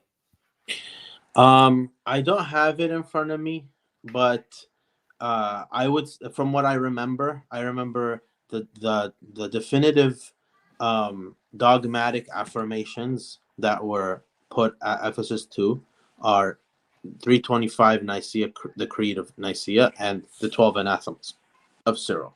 That's it. So if I think the bishops there were thinking, and it's true to believe this. I think even if you're EO and you believe this, it's still true. If anyone affirms those two things, automatically it includes consubstantiality. You can't believe in the 12 anathemas or the Creed of Nicaea and not believe in consubstantiality. It doesn't work. All right, so you're saying that conceptually it must match, but we're not giving that same view that conceptually what Leo's saying must match the same idea as well. Well, if he's saying the opposite. Because I'm saying conceptually it'd be the same because of what we saw Leo say about one person and the two natures doing what they do. But that being said, in Ephesus 2, when the term consubstantial comes up, it's always addressed and responded to in the negative. And I think that is just a bridge too far to say, well, their decree has the creed and one of Cyril's letters, so they must have not meant it negatively, because that, to me, we'd have to look at, well, how would they interpret those letters in light of them considering blasphemous someone flat out explaining how double constantiality works, right? Logically speaking, like I said, being that Christ's human nature could not, his humanity couldn't precede his human existence, it only makes sense to talk about his humanity after the incarnation. So it seems to me all these distinctives from Leo, from Chalcedon, are necessary, and they were made on top of this because Ephesus 2 spoke of double constantiality as a blasphemy, and they never address it as anything other than that. But that's what I'm saying is Ephesus 2 never once condemns consubstantiality. They condemn the two natures after the union. There's a difference. Well, but the problem is when they condemned it after the very sentence which said both those things. Like when Eusebius Dorleum was quoted, he said double constantiality, and he said two natures after the union, and then they deny it by rejecting two natures after the union. And so to me, that shows that they saw both as the same thing and they rejected both as the same thing. I mean, I don't mind you reading it that way, but that's not the way we read it. So fair enough. I think it's clear from their reaction about cutting him in two. They're clearly addressing the part about two. They're not addressing the consubstantiality part. But it's up to you. It seems to me strange that it was left unsaid, considering what was quoted at 448, and which I'll bring up a translation now. This also was, by the way, in Ephesus 2, but I'm bringing up the Price translation because pretty much the way it was cut up in that Syriac manuscript that was in the translation I showed, at least that made it, I think, a little more distilled for the point I wanted to make there. Here I'll read from the Price translation, and we'll give it a go. So Eutyches, the presbyter, said, I did not come here to discuss, this is double constantiality, but I came to inform your sacredness of what I hold. What I hold has been recorded in this document. Give orders for it to be read. The most holy archbishop said, read it yourself. Eutyches, presbyter, said, I'm not able to. The most holy archbishop said, why? Is it really your exposition or someone else's? If it is yours, read it yourself. Eutyches, the presbyter, said, the declaration is mine, but the declaration of the Holy Fathers is the same. The most holy archbishop said, which fathers? Speak for yourself. Why do you need a document? Now Ephesus 2 interrupts. It says, during the reading, John, Bishop of Hepha said, as long as he was absent and not expected to attend the assembly, they made a show of promising him every courtesy, but when he presented himself, he was subjected to every inhumanity. Right? So he just pretty much is criticizing this line of questioning, and then we go right back to Constable 448. Eutyches, the presbyter, said, this is what I believe. I worship the Father with the Son with the Father, the Holy Spirit with the Father and the Son. I acknowledge that his coming in the flesh was from the flesh of the Holy Virgin, that he became man perfectly for our salvation. This I confess for the Father and the Son and the Holy Spirit for your holiness. Dioscorus, Bishop of Alexandria, said, we accept this declaration. Holy Synod said, this is the faith of the Fathers. Dioscorus, Bishop of Alexandria, said, when your religiousness says this is the faith of the Fathers, whose faith do you mean? Who expounded it? The Holy Synod said, Eutyches, for Eusebius is impious. Dioscorus, Bishop of Alexandria, said, you have heard the faith of Eutyches, Archimandrite. Note how his meaning has become clear to you all. All right? Now, they go back to the reading of Constable 448. The most holy archbishop said, do you acknowledge that the same, so this is after the reading of what he just said. So this is what Flavian wants clarification on. Do you acknowledge that the same one Son, our Lord Jesus Christ, is consubstantial with his Father in respect to the Godhead and consubstantial with his Mother in respect to the manhood? Eutyches, the presbyter, said, when I presented myself to your holiness, I said what I hold about the Father, the Son, and the Holy Spirit. Do not examine me on anything else. Right? So I'm just going to interrupt. Go, well, clearly he's not affirming that there. They continue. The most holy archbishop said, do you now acknowledge from two natures? Eutyches, the presbyter, said, since I acknowledge my God and my Lord as heaven and earth, I have not till today allowed myself to inquire into his nature. But all up till now, I have not described him as consubstantial with us. I now acknowledge it. The most holy archbishop said, do you not say that he's consubstantial with the Father in respect to the Godhood and the same consubstantial with us in respect to the manhood? Eutyches presbyter said, till today I have not said that the body of our Lord and God is consubstantial with us, but acknowledge that the Holy Virgin's consubstantial with us. Their God was in flesh from her. Right? So we just see him literally avoid it. He says the Virgin is consubstantial with us and God is in flesh from her, but he doesn't say that he's consubstantial with the Virgin. Mm-hmm. All right. Now, Flavian obviously doesn't think that's a very good answer. So the Virgin from who Christ Lord was in flesh is consubstantial with us. Eutyches presbyter said, I have said that the Virgin's consubstantial with us. The most God-beloved Bishop Basil said, if his mother is consubstantial with us, so is he. For he was called Son of Man. If then his mother's consubstantial with us, then he is too consubstantial with us in respect to the flesh. Eutyches presbyter said, since you now say so, I agree with it all.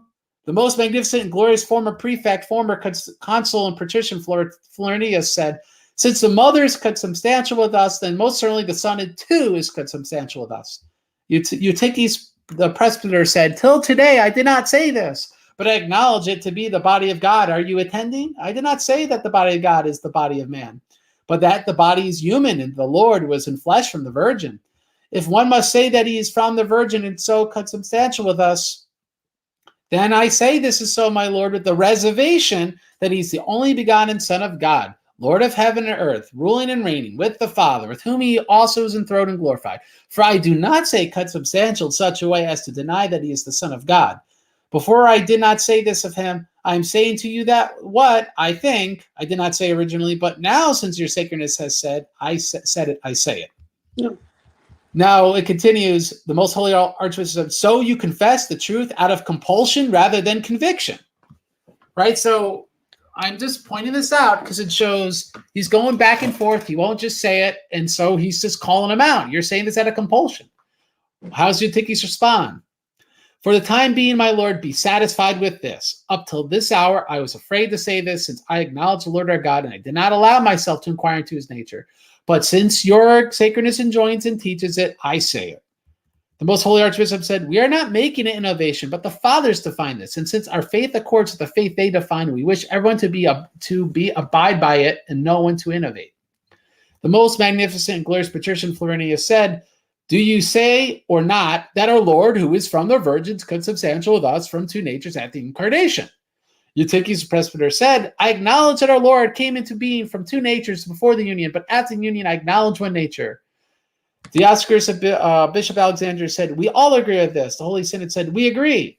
So, right, they're agreeing to the fact this guy is avoiding saying double consubstantiality, which I already read in the previous quote, was lumped among the quotes that were called blasphemies from Dioscorus. Now, Chalcedon says, I'm going to skip this part from Chalcedon, because I really want to go 448 and Ephesus 2. I might have went a little too far. Most of the aim, most pious and Augusta, take care of the part to begin. While he's speaking, Basil. All right, back to Constable 448. The Holy Synod said, you must make a clear confession of faith and anathematize everything contrary to the doctrines have been read. Eutyches the presbyter said, I have said to your sacredness that I did not say this before, but now since your sacredness teaches it, I say and follow the fathers. But I have not found it clearly stated in the scriptures, nor did all the fathers say it. If I anathematize, woe is me, because I anathematize my fathers. Holy Synod said, anathema to him.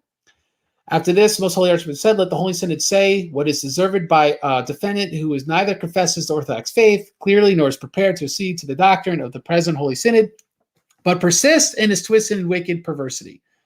Right? So this would have been the time for Eutyches say, no, but you're really not forcing me into it. I really do affirm this stuff. Anyway, Lucius, the most God-beloved Bishop of Messia, said he deserves to be deposed. The Holy Archbishop said, if you were to acknowledge his fault and consent to anathematize his doctrine to agree with us who follow the definition of Holy Fathers, then he would reasonably deserve forgiveness. But since he persists in his lawlessness, he will incur the penalties of the canons. Right? So he's accused now of persisting. How does Eutyches respond to that accusation? I say these things since you now ordered it, but I am not ready to anathematize. What I am saying in accordance with the truth. So that was a long one. I'll give you time, Sbdcn, but I just think read in its entirety, it seems to me very hard to see Eutyches as anything other than Eutychian, that Henoticon was right about him, that 448 was right about him, that Chalcedon was right about him. The only people wrong about him was Ephesus 449. And so that's my reading of the primary source there. Let me give you the opportunity to give a contrary interpretation or to agree if you want to. So I agree that Eutyches was wrong and a heretic for sure. But I want to say that if you notice in everything you read, Eutyches was going along with the consubstantiality, even to the point where he's just qualifying by saying he was afraid to say the consubstantiality because he thought it was taking away from him being the Son of God or from the divinity. But he was willing to say it. The part where he was not willing to say, even under compulsion in that council, was that there were two natures after the union. It's that part that he was anathematized for. So in 449, the consubstantiality is already assumed to have been admitted. I don't want to drive you crazy because I feel like maybe your patience is like your patience is a lot with me. But in 449, it's the same situation where he's exonerated because the consubstantiality, the confession of consubstantiality, even from 448 and from his accepting of orthodoxy in 449 is already there. Him being a secret heretic the whole time or lapsing explicitly later, whatever. But in 449, as far as the council and the emperor were concerned, he was Orthodox. The emperor who's also canonized by the EO. So he was Orthodox according to that confession that he gave in 449. It's his rejection of the two natures after the union that condemned him in 448, not the consubstantiality part. Now, the important thing is, and it's where we've been talking about consubstantiality for a long time, but the important thing with this whole two natures after the union, again, it's not about consubstantiality. It's about, is the incarnation a union of a divine hypostasis and a human hypostasis into one composite hypostasis, or is it not? And is the incarnation just the divine hypostasis with a human nature, and then there are two natures after the union? Which one is patristic? Which one isn't patristic? Chalcedon's formula for what the incarnation is not a patristic one from our view. And that's why Chalcedon can't be accepted, not because of anything having to do with consubstantiality. Well, but now since your sacredness has said it, Sbdcn, I say it.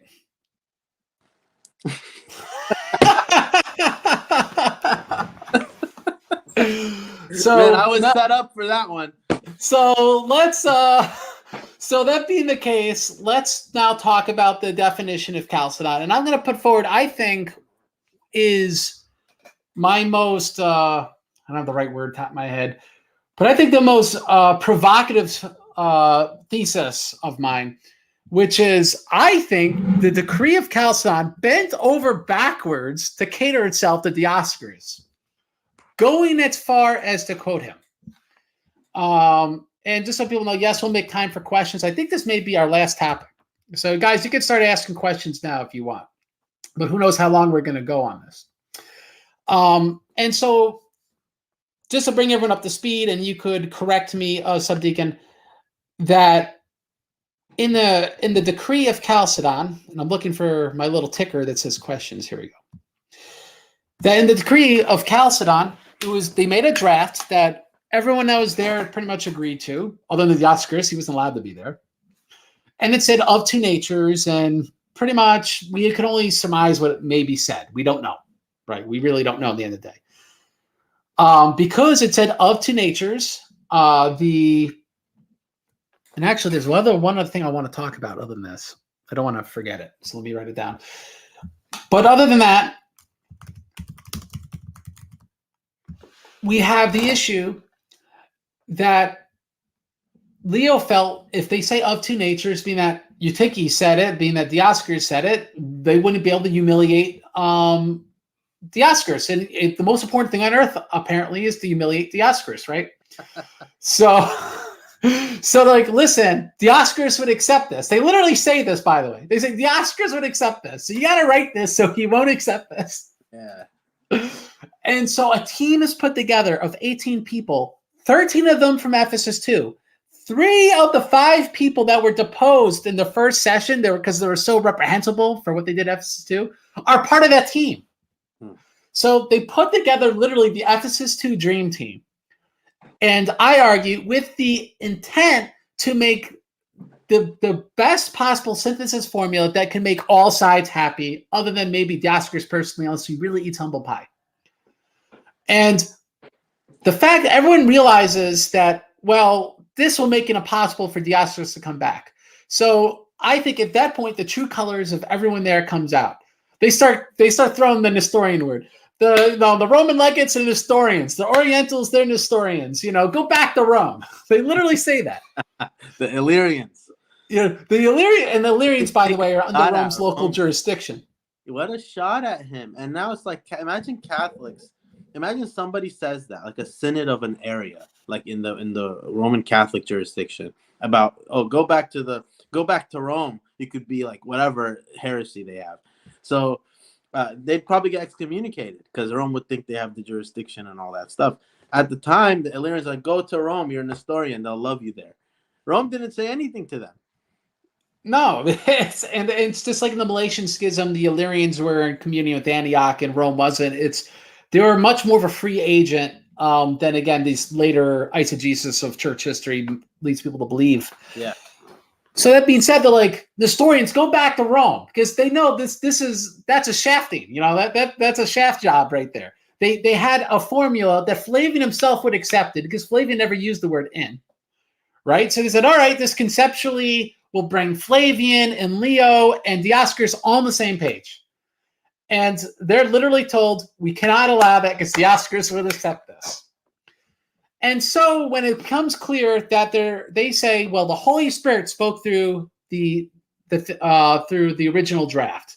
And that's big words, because that's the council saying the Holy Spirit operates through the council and you can't go against the Holy Spirit. And so at that point, the Roman legates say, well, we're going to Rome and we'll have a council there. And the Senate's like, yep, we'll back them up 100% on that. And so, but unless you do this, and so this is the last olive branch put out. Make Leo happy and add these 4 words. And the 4 words, 3 out of the 4 come from Dioscorus himself from the first session. The point is to make sure that no one could construe the definition to divide the one person of Christ into 2 people. Now, let me just get the words in front of me real quick. And those words are from Dioscorus. Do you know them on the top of your head? It was something like inseparable. No, I don't. No, on top of it. Oh man, why don't we know stuff on top of the head? What terrible presenters we are. So in session 1, Dioscorus says that add to the definition according to the decree of our most. To the group of former allies, Dioscorus were instructed tactfully. This I'm reading my article by the imperial officials too. I'm going to quote. Add to the definition in accordance to the decree of our Holy Father Leo that there are 2 natures united without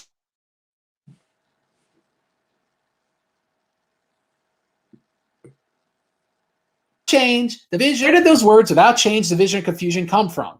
Which they say our most Holy Father Leo, that the 2 natures united. Well, if we read session 1, we see what Dioscorus says. He says, we speak of neither confusion nor division nor change. Anathema to whomever speaks of confusion or change or mixture. So we literally see that the decree of Chalcedon is worded so that way the term in 2 natures cannot be construed in a sense that would be anathematized by Dioscorus. So that way it kind of forced Dioscorus' hands where he could, okay, I'll accept that verbiage because I cannot anathematize it, or just to be a stalwart, which we know all what happened. He was a stalwart. He didn't accept it. So to me, they flat out quote Dioscorus because it's funny because you actually read Price's footnotes. They're like, these are Cyrillian words, but no one knows where they come from. They come from Dioscorus in the first session. Dioscorus is quoted in the definition. And the idea came from the imperial dignitaries because they did it on purpose. This wasn't random. So I guess my whole point is those who rejected the decree of Chalcedon are rejecting an obvious compromise formula whose point was to bring everyone together, including Dioscorus himself, written by his own allies, the majority written by people from Ephesus too. So I'm going to shut up. Sbdcn, your point to clarify, reject, whatever I just said. So Dioscorus used 3 of the 4. You're absolutely right. But you know who used all 4 of those words? I don't know, Chalcedon? Nestorius. Oh, where did he say that? I'd He actually be says interested it. in that. I can't remember where. I'll send it to you. He says it. So with, hold on, is this it?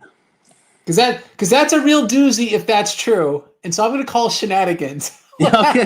No, I'm not making because you got to be stupid to do that. Yeah, he did. But Leo had said it previously before the council. Also, the same words. I think he used also 3 of the 4 Leo had done. But not in the tome, though. No, I can't remember where. It's not in the tome. Okay. So, but anyways. Oh, is this it? Hold on. Yeah, in the second letter to Sbdcn, Cyril's second letter to Sbdcn, he quotes Nestorius to say these words. Okay. So, all right, here it is. And also in the Bazaar of Heraclitus, he says all 4 of them. And also Nestorius Homily 12. Bazaar Heraclitus is written after Chalcedon, though. Yeah. So do we have something before Chalcedon? Sure. Homily 12. Nestorius Homily 12. Okay.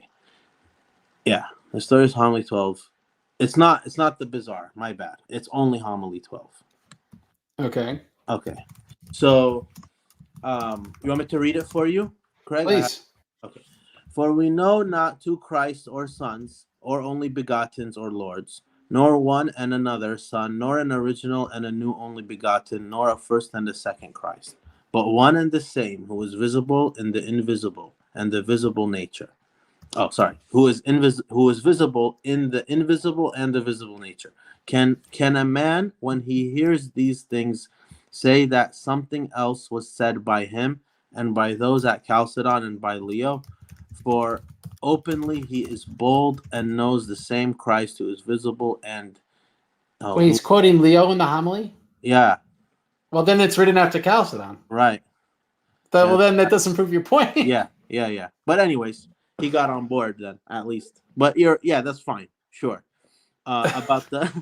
So my point is, in Chalcedon, because we can't judge them from, like, what nut jobs afterwards subscribe to stuff. The point is, where did Chalcedon get the words? So using those words, but Craig, Dioscorus was already deposed by that point, so it was done anyways. He was already gone. They took the honorifics away, and he's out. He's already gone. Now, when they're putting that in, it's not even just for Dioscorus' own person, but it's actually for all of the people who go on, like, they identify with this dogma, to the point where the Egyptian bishops, when it came to them to agree, they make the excuse of, well, we have to go ask our pope first. We can't just do it by ourselves. The people are going to kill us. Obviously, they just wanted to get away. Sucks to get killed. Yeah, for sure. Yeah. So it's just and then, but if Nestorius though is able to, after the council, to say this is what I meant the whole time, yeah, it's convenient, but it, like, he's not I don't believe that he's betraying really what, if you read, because you have the Council of Ephesus book, the Price one.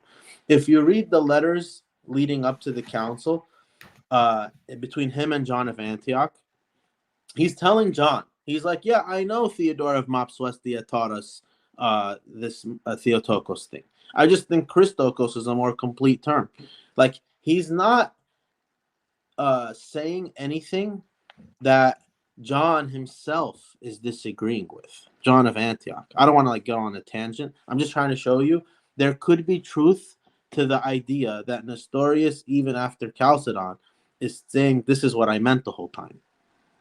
I just think in the Bazaar when he says speaks of two hypostases, kind of screws the pooch of that a little bit. Yes. Now, last maybe point of discussion. Maybe we'll keep it short so we have audience questions. Guys, write your questions down.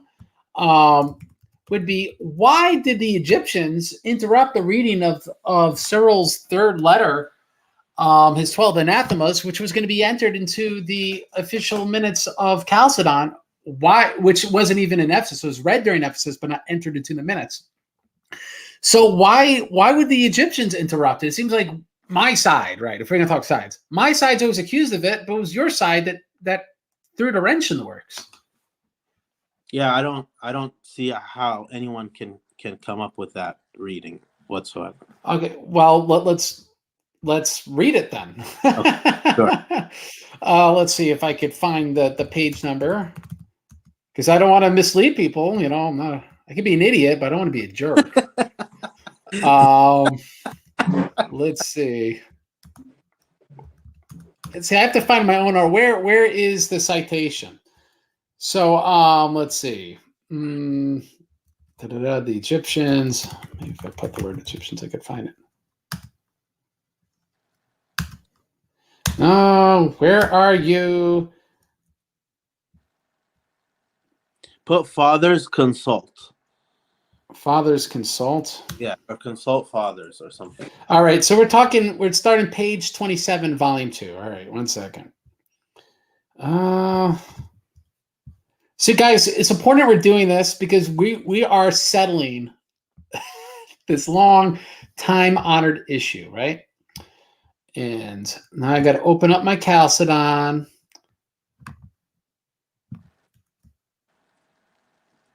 It's going to take a while, guys.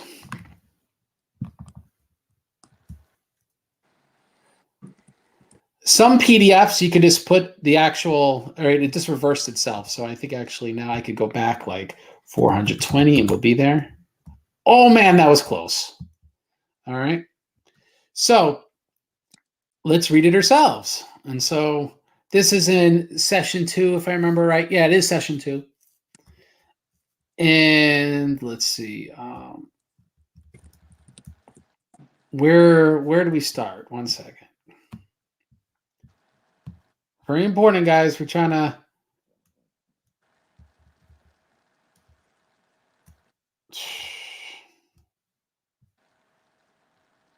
Maybe it's the beginning of page 27. All right, here we go. That's why it starts right here. Right at the end of page 26.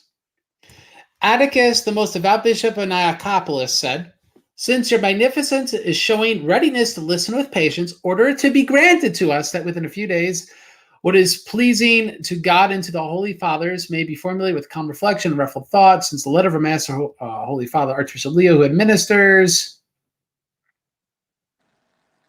the Apostolic See has now been read, we should also be provided with the letter of Blessed Cyril written to Nestorius, in which he urged him to assent to the 12 chapters, so that at the time of the examination we may be found well prepared." So the examination is the writing of the Chalcedon's decree. Mm-hmm. Next verse. "The most devout bishops exclaimed, 'If you order this to be granted, we request that the fathers take part in the examination.'" Those are the guys deposed in the first session. 31. "The most magnificent and glorious officials and exalted Senate said, 'The hearing will be adjourned for 5 days, so that in the meantime your holinesses may meet in the residence of the Holy Archbishop Anatolius and deliberate together about the faith, so that objectors may be instructed.' All the most holy bishops exclaimed, 'We believe accordingly. We all believe accordingly. As Leo also we believe. None of us raises any objections. We have already signed.'" That's the tone.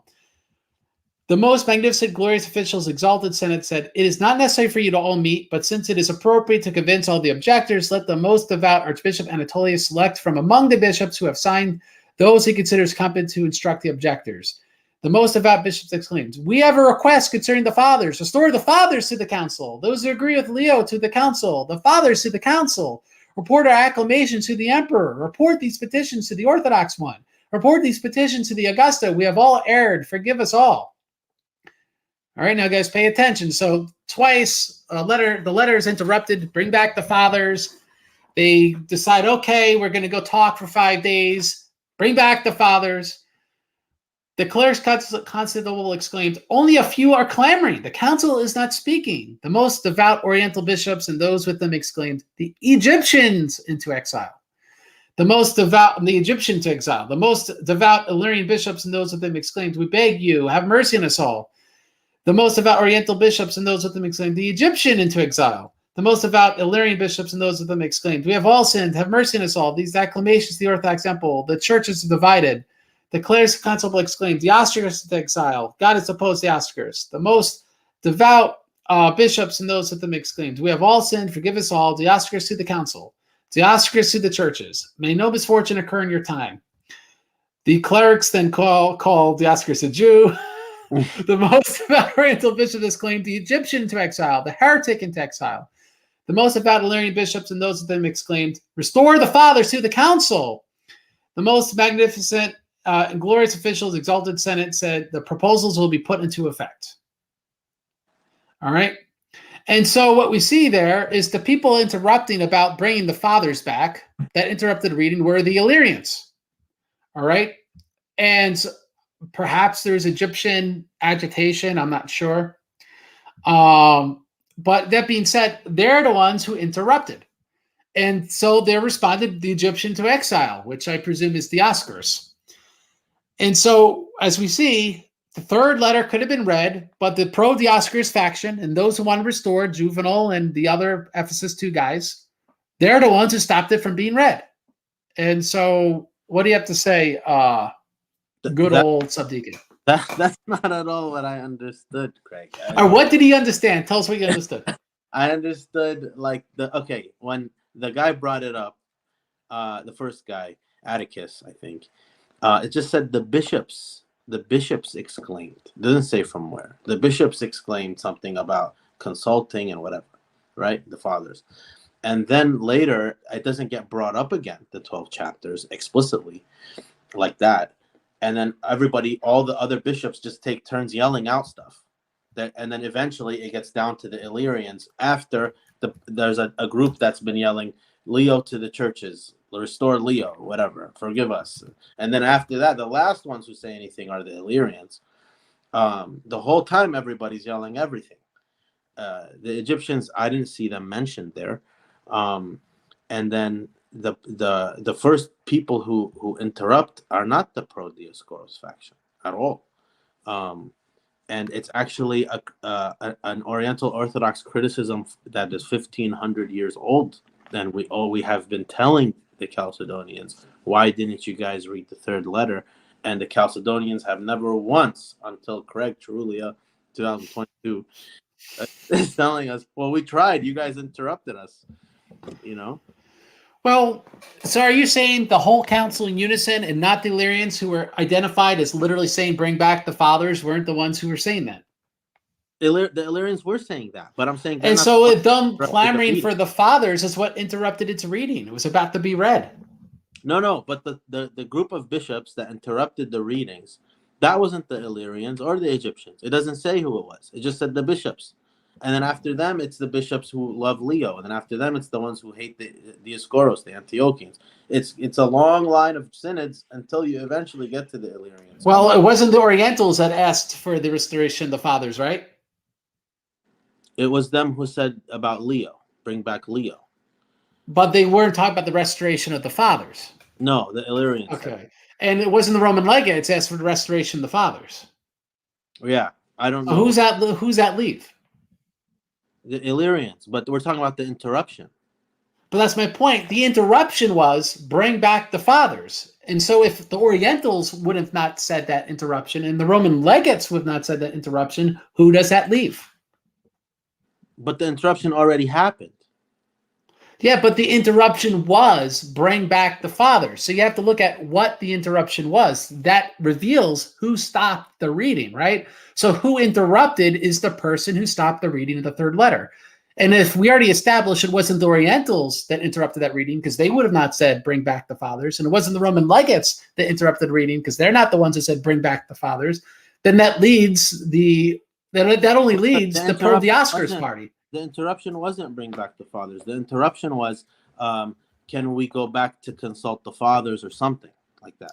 And then they Well, said, okay, maybe fine, fine. I'll eat humble pie right now, like Eutyches and Dioscorus. 1 second. Let's look. Okay. Da, da, da.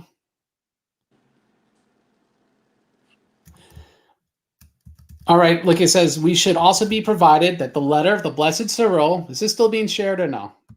I don't see it. No. Now you do.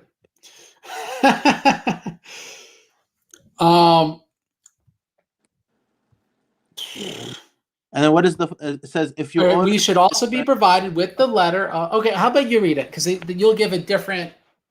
Start with we. Okay. We should also be provided with the letter of the Blessed Cyril written to Nestorius, in which he urged him to assent to the 12 chapters, so that at the time of the examination we may be found well prepared. The most devout bishops exclaimed, if you order this to be granted, we request that the fathers take part in the examination. It's just a request. They're not interrupting anything. What does the footnote say? 84. I'll scroll to the bottom, but it would have been read if they said read it. And they said, if it be granted, we must restore the fathers, which forces them to now not read it and then go to other orders of business. No, 84 says C34 with our note. So now I'm not going to dig through that. That's fine. But they're just requesting it. It's an ecumenical council. They could be like, no, we're going to read this even if it takes us till. But look at the nature of the request. If you need the restoration of the fathers in order to grant, if you order this to be granted, we request this to happen, then they actually have to go close the session and do other things beforehand so that they could do it. And they should have done that. Why not? Why not? Well, because they wanted to screw over Dioscorus. So my point is they purposely picked something like a wrench in the works to stop its reading. Footnote 34, and it has nothing to do with what it says there, so don't know. But I don't it's not like the non-Chalcedonians didn't want the third letter to be read. That's just ridiculous. I mean, this is what we would want to be read. Unless the idea was to strategize to bring back Dioscorus. And so they were purposely stopping it being read because they're hoping that could bring back Dioscorus. But if it was read and then the formula is based on it, then that's a better chance of bringing back Dioscorus. They didn't want to bring back Dioscorus. That's my point. So they purposely made a set of conditions that wouldn't be accepted. Okay. And because it wouldn't be accepted, that was a purposeful way of preventing that third letter by being entered into the minutes. And so to me, they weren't being stupid or random. That was a very purposeful decision to stop that third letter from entering the minutes because it was hoping that it could be leveraged to bring back Dioscorus, and the other side was definitely not going to bring back Dioscorus. So then why didn't the other side eventually get to that letter anyway? Oh, why didn't they? Yeah. Because I suppose that session 2 is the only session where they read the canonical letters, and they didn't reopen another session. They went right to the definition at that point. So session 2, was where they read the canonical letters. This is session 2, what we just read from? Correct. Yes. Okay. So then you're saying it was too late. That was it. They weren't going to read it. Yes. Would I have ran things that way? No. But clearly, with inertia and how things were going, they didn't reopen a session in order to read more canonical letters. So I still think it's speculation for us to assume the intention of who is. It's fair, but it's speculation to assume who is interrupting and what the reason for their leverage about Dioscorus and all that. We're reading into it. It's not explicit. Fair enough. Here's the only thing we know with certainty. Yeah. Those who wanted Dioscorus and his accomplices brought back were the ones that interrupted the reading. Now, whether their intention was to permanently prevent the reading from ever occurring or whatnot requires interpretation. But what can't be disputed is it was going to be read, and then they made a request contingent upon it being read. This must happen, and then it was never read. So it not being read is their fault. Whether or not they wanted it to be their fault, whether if they could have done it again, they would have done it different. We could all speculate. You're saying they said it so that there's a chance that Dioscorus could be restored, and that's why they wanted Dioscorus back to the very end. Yeah, that's my argument. And That would have been. and I don't think it's We crazy. would be united today.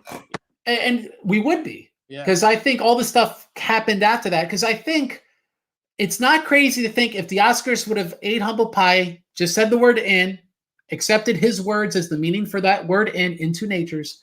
If that would have occurred, he would have not become patriarch again, but he might have been like Domus was the guy that kept on, right? Yeah. Like Domus at Antioch. So he probably would have just been given a pension. He would have not been given the title of bishop, but he would have been in the church. And sort of like Severus and Theophilus of Alexandria and other guys, sometimes when you're a patriarch in exile, you might be restored at some point. And there's been bishops that have been restored. So it would have not been a ridiculous like exile until you can make a comeback, but the Oscars would have none of it. And that's what Domnus did. It's not like the council didn't do stuff like that. So to me, I personally think, and that's the whole thesis of my article, is that this whole schism started really because of one man's wrong political maneuvering, and that man's the Oscars. Because I don't think conceptually they were different at Chalcedon. And I think some of the wrong moves made at Chalcedon all revolved around him. And if he only ate humble pie, the theology was not the issue. Ultimately speaking, even the procedures were not the issue. It just required him eating humble pie, accepting Leo back in communion, accepting conceptually they're talking about the same thing. And again, if they weren't, that's unacceptable. But that's the position I'm coming from. So that'd be my last words. Let me give you yours, and then we could take some audience questions. Do you believe, Craig? It's just a question off of what you just said. Sure. Do you believe, like, so then you said if conceptually he wasn't different anyway, so you believe that he wasn't a heretic? No, I don't think Dioscorus was actually a Christological heretic because he affirms double consubstantiality in private correspondence. It's just canonically, when it was brought up, he called it blasphemy. When canonically, when Eutyches was brought up the question, he defended him twice, Chalcedon and Ephesus. So it's sort of like the official Dioscorus is a heretic, but the real private Dioscorus isn't. I see. Okay. Sounds good. All right, and your last words? Oh. So, yeah, I mean, me and you, we've been talking about this for a long time, years. I think I've known you for a couple of years now, right, Craig? It's scary. I think it's coming 3 years at this point. Is it? Wow. Oh, wow. Took you a long time to get married, bro. Yeah. Seriously. So coming into this conversation, I don't think that we like, oh, we're gonna fix this 1,500-year-old thing, me and Craig, you know. But it's always good to talk to you about it, to like bounce ideas off each other, pick each other's brains. You hear new things, like we learn from each other and whatever. I think that I hope future conversations regarding this topic can look like the way me and you talk to each other, not to like puff us up, but I like the way we talk about it more than when I see like people debating these things, because we don't agree, but it's still a civil conversation. You know what I mean? It's well said, Sbdcn, because that's been on my mind. I won't get into details, but like I talk to human beings in the real world. I'm not just like I type on the computer. It's the only time I ever talk about theology. And you kind of wonder, like, I won't talk up to another human being in the real world in this divisive way. Why is this format on the internet so divisive, so disrespectful, that we'd be ashamed of ourselves in public if people knew like what we're doing on the internet? That's wrong. We shouldn't be ashamed, because forget what other people know. God knows your heart. He sees absolutely everything. And so we need to be able to disagree in a respectful way. And quite frankly, you're just a great intercolluder. You're a great person to speak with. You're a stand-up guy. I won't say more because why puff you up? It's no good for you. I'm really nothing. Well, I mean, look at that hoodie. It looks like you're going to stab me.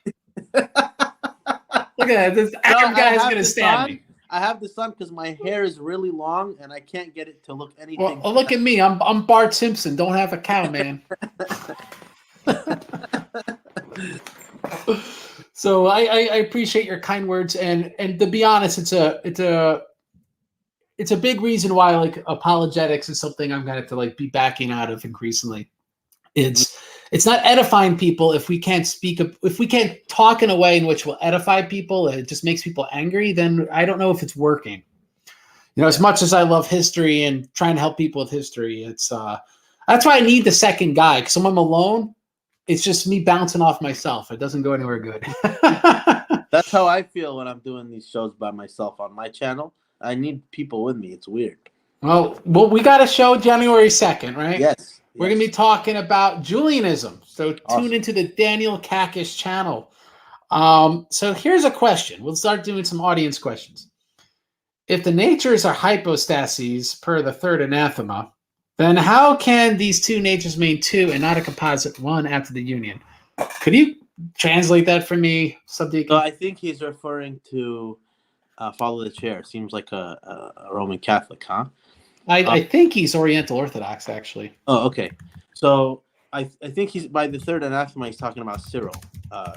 Third anathema of Cyril in the 12th. Okay. And he's saying, "What? Can you put it up? Back up the question." Oh yeah, I always put it down because I don't want to cover my beautiful face. The natures of hypostases per the third anathema. Then how can those two natures remain two and not a composite one after the union? Right. I would say that they would become one. They wouldn't remain two after the union.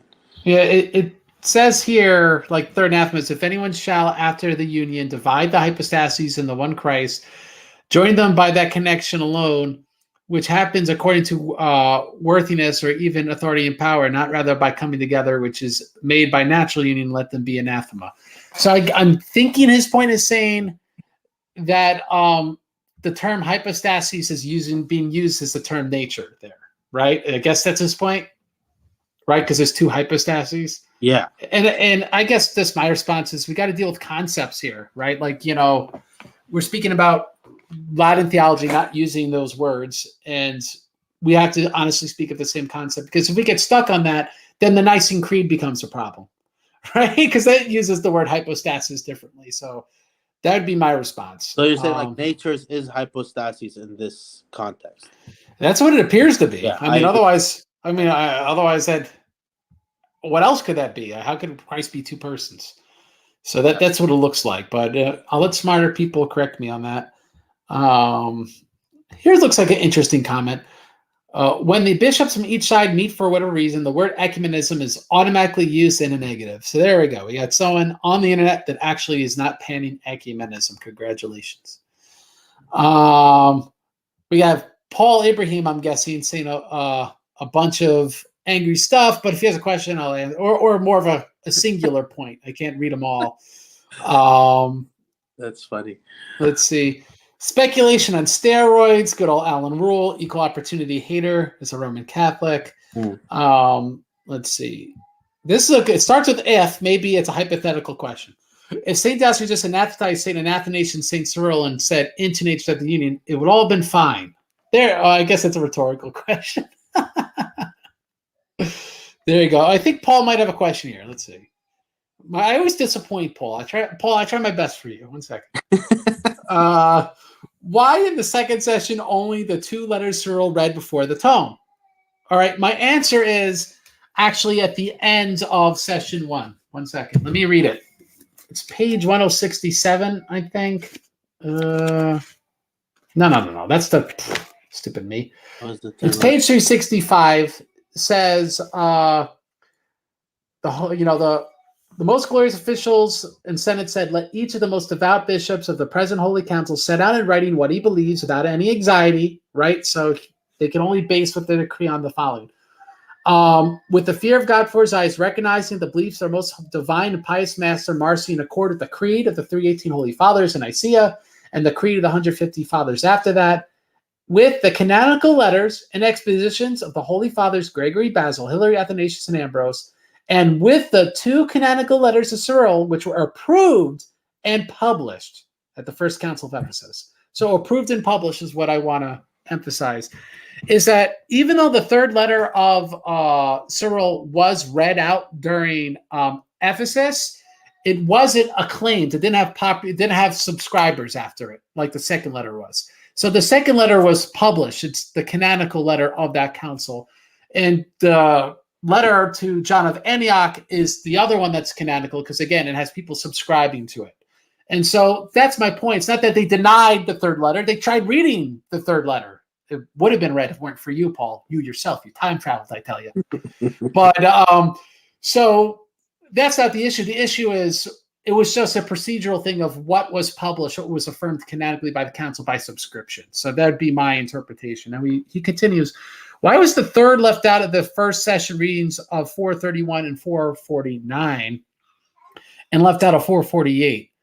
The third letter wasn't left out of the 431 council. I don't remember the minutes of 449, but I don't think any of us would dispute that 449 would have affirmed the third letter.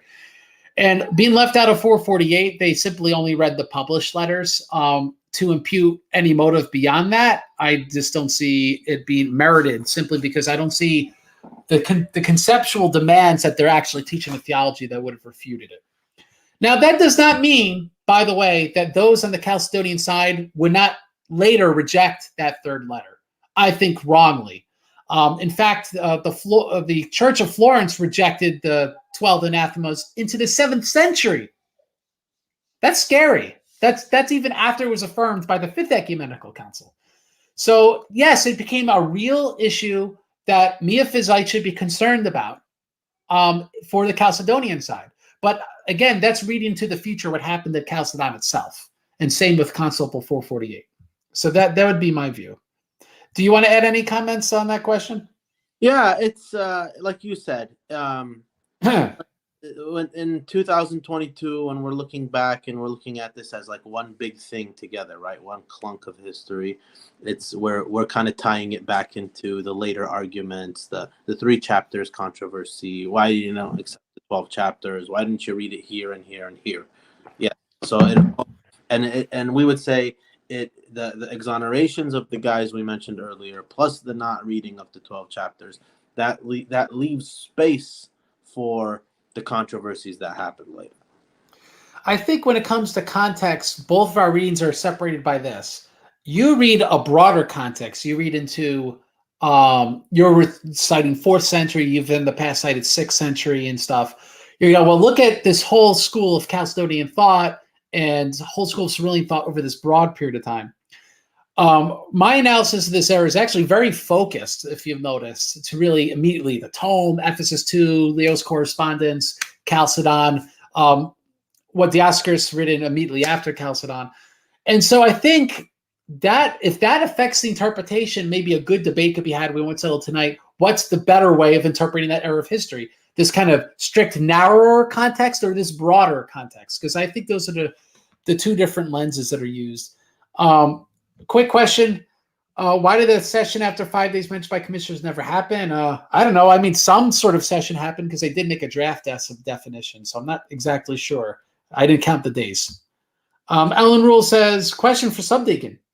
From an Oriental Orthodox perspective, did Constable 553 succeed in making Chalcedon more attractive, if not fully convincing? So if 553 was what happened in 451, would you affirm it? So I used to say yes to this. In the show I did with you and Med White, it was us 3 only. I said yes to this question, I think, if I remember correctly. Okay. Now I don't say yes anymore. And the reason why is because... You're getting closer to the priesthood. Perfect timing. No. There you go. The reason why is because I think that the understanding of what the hypostatic union is comprised of shifted, and I didn't know that at the time.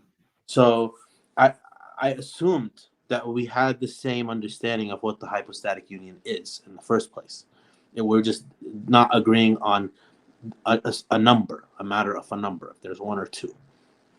But then later I found out that it's possible. I haven't even concluded this, but it's possible that our understandings of what the incarnation is, the hypostatic union is, we don't agree on what the union actually is in the first place. And if that's the case, I attribute that to the time around Constantinople II, and before and after it, leading up to that council. All right, a question for you. Do you affirm no salvation inside the church or not? Yes. All right. So we both will have to pray for each other. We have let's see. Which by the way I do pray for you. So there you go. Thank you. I appreciate it, Craig. What's the Coptic position of Jesus saying, "Let not my will be done, but yours"? If there are not two natures, human and God. That's a good question, but I know there's a good answer. So Yeah. please pose that, Daniel. Sure. So I'm not Coptic, but I think I can still answer the question. You're closer to Coptic than I am. Yeah. So when he's saying "not my will but yours," I hope, and I don't. You as a Chalcedonian, I'm assuming, are not allowed to even say that that's the two wills, because that would be the two talking to each other. Where it's like "not my will but yours." Who's Jesus talking to? He's talking to his divinity. So now there's two talking to each other. That's a I big can actually problem. give you the answer for Maximus when you're ready. Please do. And then we would say this is God the Son talking to God the Father. Hmm. The Mhm. the and divinity talking to each other. That's Nestorianism. Go ahead, Craig. It's now when he says, "Not my will, but your will be done," he is talking to the Father, but there's a singular divine will. So there's not three hypostatic wills where each person of the Godhead has different wills, but there's a singular divine will because there's a singular divine essence. Will comes from essence. So that comes from that sort of philosophical category. So when he's saying, "Not my will, your will be done," he could effectively be talking to himself, really, because it's the same divine will. So he's saying not that not my human will be done, but the divine will be done. Why?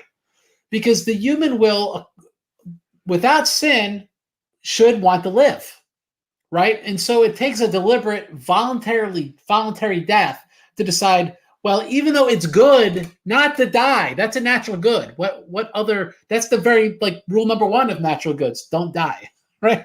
Otherwise, your nature doesn't exist anymore. So not die. So the idea is that that's a demonstration of his voluntary death because according to his natural, good, sinless human will, he would not want to die. But according to his good, divine will, the will of the Father, because they share that divine will, he has the will to die. So that's Nestorius. The Theodore of Mopsuestia had a really heretical interpretation. So here's the flip side of how a heretic would interpret it. He said, well, Christ, according to his divine will, want the right thing, but the human wanted the wrong thing. Right? And so if you notice, the way Maximus explains this has a very different anthropological assumption behind it, which is it's actually good to want not die. While Theodore Mopsuestia's whole view is, well, no, Christ in his humanity actually wanted the wrong thing. He didn't want the right thing, So, which is anathema. Craig, just a quote to back up what we're saying, both of us. This is from Saint Basil. I've Saint Basil and Saint Gregory on this topic. Is it to fulfill what was spoken in the Acts? The multitude of believers were of one heart and soul. No one, that is, erecting his own will, but all in common, seeking in the one Holy Spirit the one will of the Lord Jesus Christ, who said, I am coming down from heaven, not to do my will, but the will of the Father who sent me. And who says, for this reason, not for these only do I ask, but also for those who believe in me through their word, that all may be one. Let them quote in the seventh place that the Son came down from heaven not to do his own will, but the will of him that sent him. Well, if this had not been said by himself who came down, we should say that the phrase was modified as issuing from the human nature, not from him who is conceived of in his character as the Savior, for his human will cannot be opposed to God, seeing it is altogether taken into God, but conceived of simply as in our nature, inasmuch as the human will does not completely follow the divine, but for the most part struggles against and resists it. For we understand in the same way the words, Father, if it be possible, let this cup pass from me. Nevertheless, let not what I will, but your will prevail. For it is not likely that he did not know whether it was possible or not, or that he would oppose will to will. But since, as this is the language of him who assumed our nature, for he it was who came down, and not of the nature which he assumed, we must meet the objection in this way, that the passage does not mean that the Son has a special will of his own besides that of the Father, but that he has not, so that the meaning would be not to do my own will, for there is none of mine apart from, but that which is common to me and you. For as we have one Godhead, so we have one will. All right. So it's a lot there. We'll have to rewind it for me to get more out of that anyway. Yeah. It's so we have this with Ian. Doesn't the tome of St. Leo mention the perpetual virginity? If so, doesn't that mean perpetual virginity was mentioned by ecumenical council before Second Constantinople? I don't remember perpetual virginity. We've had earlier councils like the Council of Rome make mention of it. Council of 431 also. Oh, so yeah, it's the Tome of Leo does, by the way, make mention of Theotokos having original sin, but Roman Catholics ignore that. So anyway, I'm sorry. I said I didn't know that. He does. He says that Christ assumed nature, not sin, from his mother. What else could that mean? Wow. What else could that mean? I'm just saying, why say that if that's not what it means? So that's in the tome. That's in the tome. Christ assumed our nature from his mother, not sin. Wow. So, and again, this is not like one thing out of context. He's got multiple Christmas homilies where he explains how the Theotokos was cleansed by the enunciation of original sin. So it's it makes sense. He got this from Augustine, by the way. So Leo's just reading Latin theology and repeating what Augustine, who flat out actually mentioned the Theotokos being conceived in sin, using the Latin word concepto or conceptio. So it's really not surprising. It's just surprising because of later what Roman Catholics dogmatized. That It seems like, well, it couldn't possibly say that, but it does. Other people need to publish on this. It's a footnote in my own article, but I've said elsewhere, this is something that merits an article in its own right. Just the whole view of the Theotokos original sin in Latin theology, which was definitely there. Let's see if other questions. Paul, go easy on me. Is it heretical to refuse to say two natures after the union? But we do say two natures after the union. He's asking you if it's heretical for us to not say that. To not say it? Yeah. Well, you'd have to affirm the council. As long as you affirm that what you believe is conceptually identical to that, it would be the same thing as saying it. So I don't see how else to put it. Here's one for you. Do Oriental Orthodox people venerate Eastern Orthodox icons? I guess, do you ever see something done the Russian style and venerate it, or no? I mean, is he asking if random lay people do it, or if it's in the churches? I'm not sure, but I mean, if it's saints that we also have, but an Eastern Orthodox made the icon, then yeah, I think that they would still be venerated. Yeah, I mean, the Eastern Orthodox have had union icons that have been venerated, and in the end of the day, it's the type representation, the prototype that matters, right? Mm-hmm. So it's you wouldn't want something with heretical symbolism, and not for nothing, there are Oriental Orthodox icons where Christ has one finger and it's supposed to mean one incarnate nature, and so we wouldn't want that in church. I have one T-shirt with it, by the way. Send it over, bro. Ship it to me. I have a T-shirt with it. I made it with Vistaprint or something. No, it's with a local place, actually, Ballston Spa, New York. But it's so generally not for the stuff. But if it's something without the symbolism where it would create a theological issue, there's been crossover in the past. That's all I can say. The icon of Christ in my parish has the one finger. There you go. There you go. Let's see. What do you make of Saints Theodotus, Arcadius, and Cyril, all presiding at Ephesus, all denouncing two natures after the union, accepting one nature in their writings? Again, we deal with these things conceptually like we would deal with the Nicene Creed and the later Cappadocian Fathers, who are both our saints, when they deal with the particular hypostasis doctrine. So we deal with concepts, not strictly with words. Believe facts rather than words, to quote Gregory the Great. Let's see. But I think someone's now asking the other chair. Yo, isn't this Father Rowan Williams? Thoroughly enjoyed the show. Thank you both. I just subscribed to the Lion's Den. How can I get contact with Sbdcn Daniel? Well, you could go to Daniel Kakish, the YouTube channel. I presume you're pretty easy to find in Facebook Messenger. And I'm on Facebook Messenger. I don't have social media like for the most part, but I have Facebook Messenger. I have Twitter. And you can join the Apostolic Christian Discord group, link below, and you can talk to both of us because we're both moderators there. So Father Roman, he's Eastern Orthodox priest. No, he's Oriental Orthodox. I think he does a lot of translations, if I remember right. And if I'm wrong, man, forgive me, but I'm pretty sure he does translations and stuff. Let me see. Is he Coptic or Syriac? Do you know? Oh, I'm trying to find out.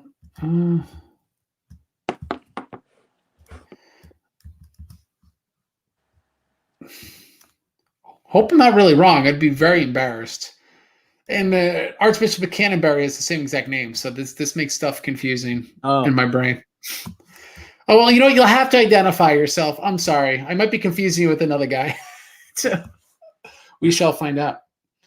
Let's see. You got people telling people who you are.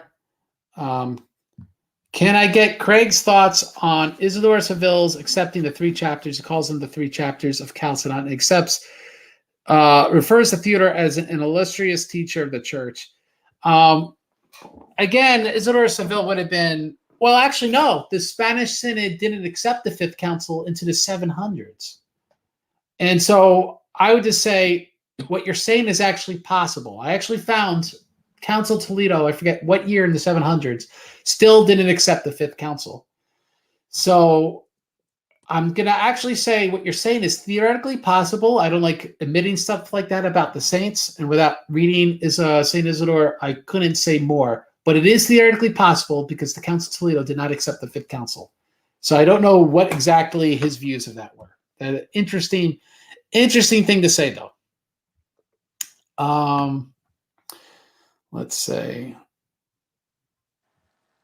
Well, Shining Diamond says he didn't accept the 3 chapters. So there you go. We got our answer.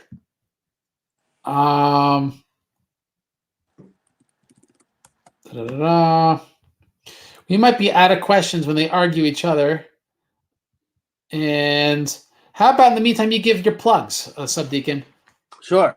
So thank you, Craig, for putting me in the, what is it called, the thing under the video? The description. The description, yes.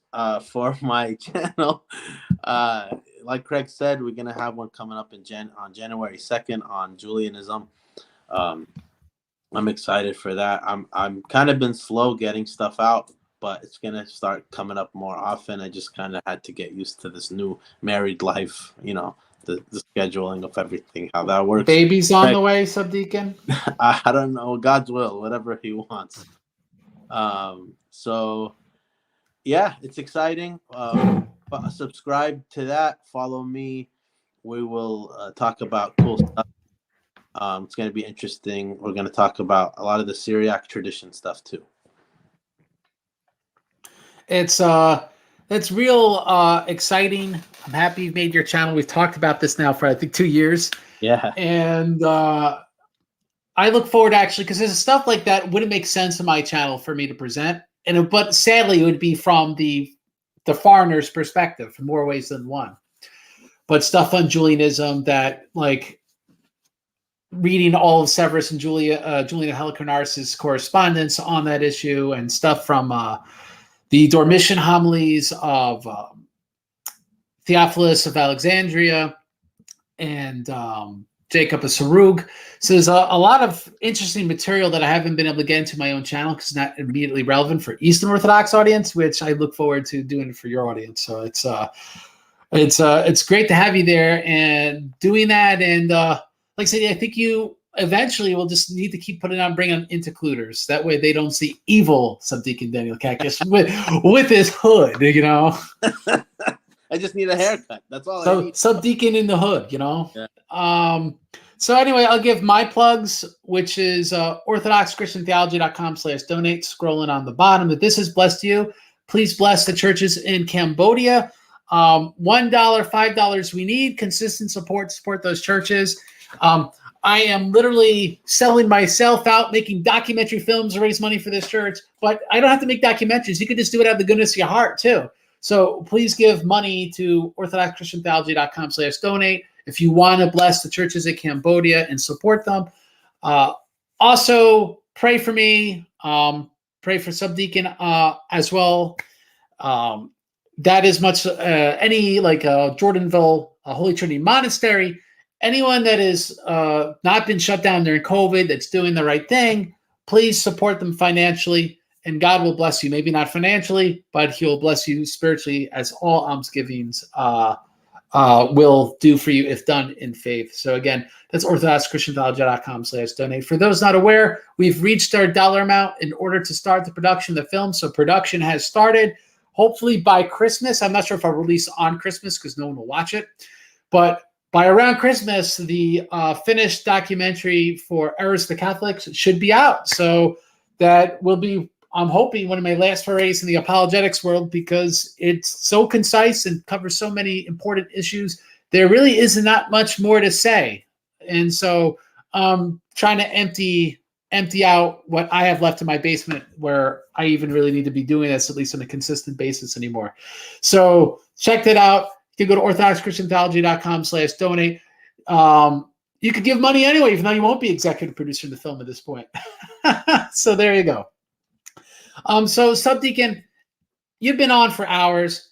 Thank you so much. I think this has probably been the most substantive, in-depth conversation on this issue that has yet occurred.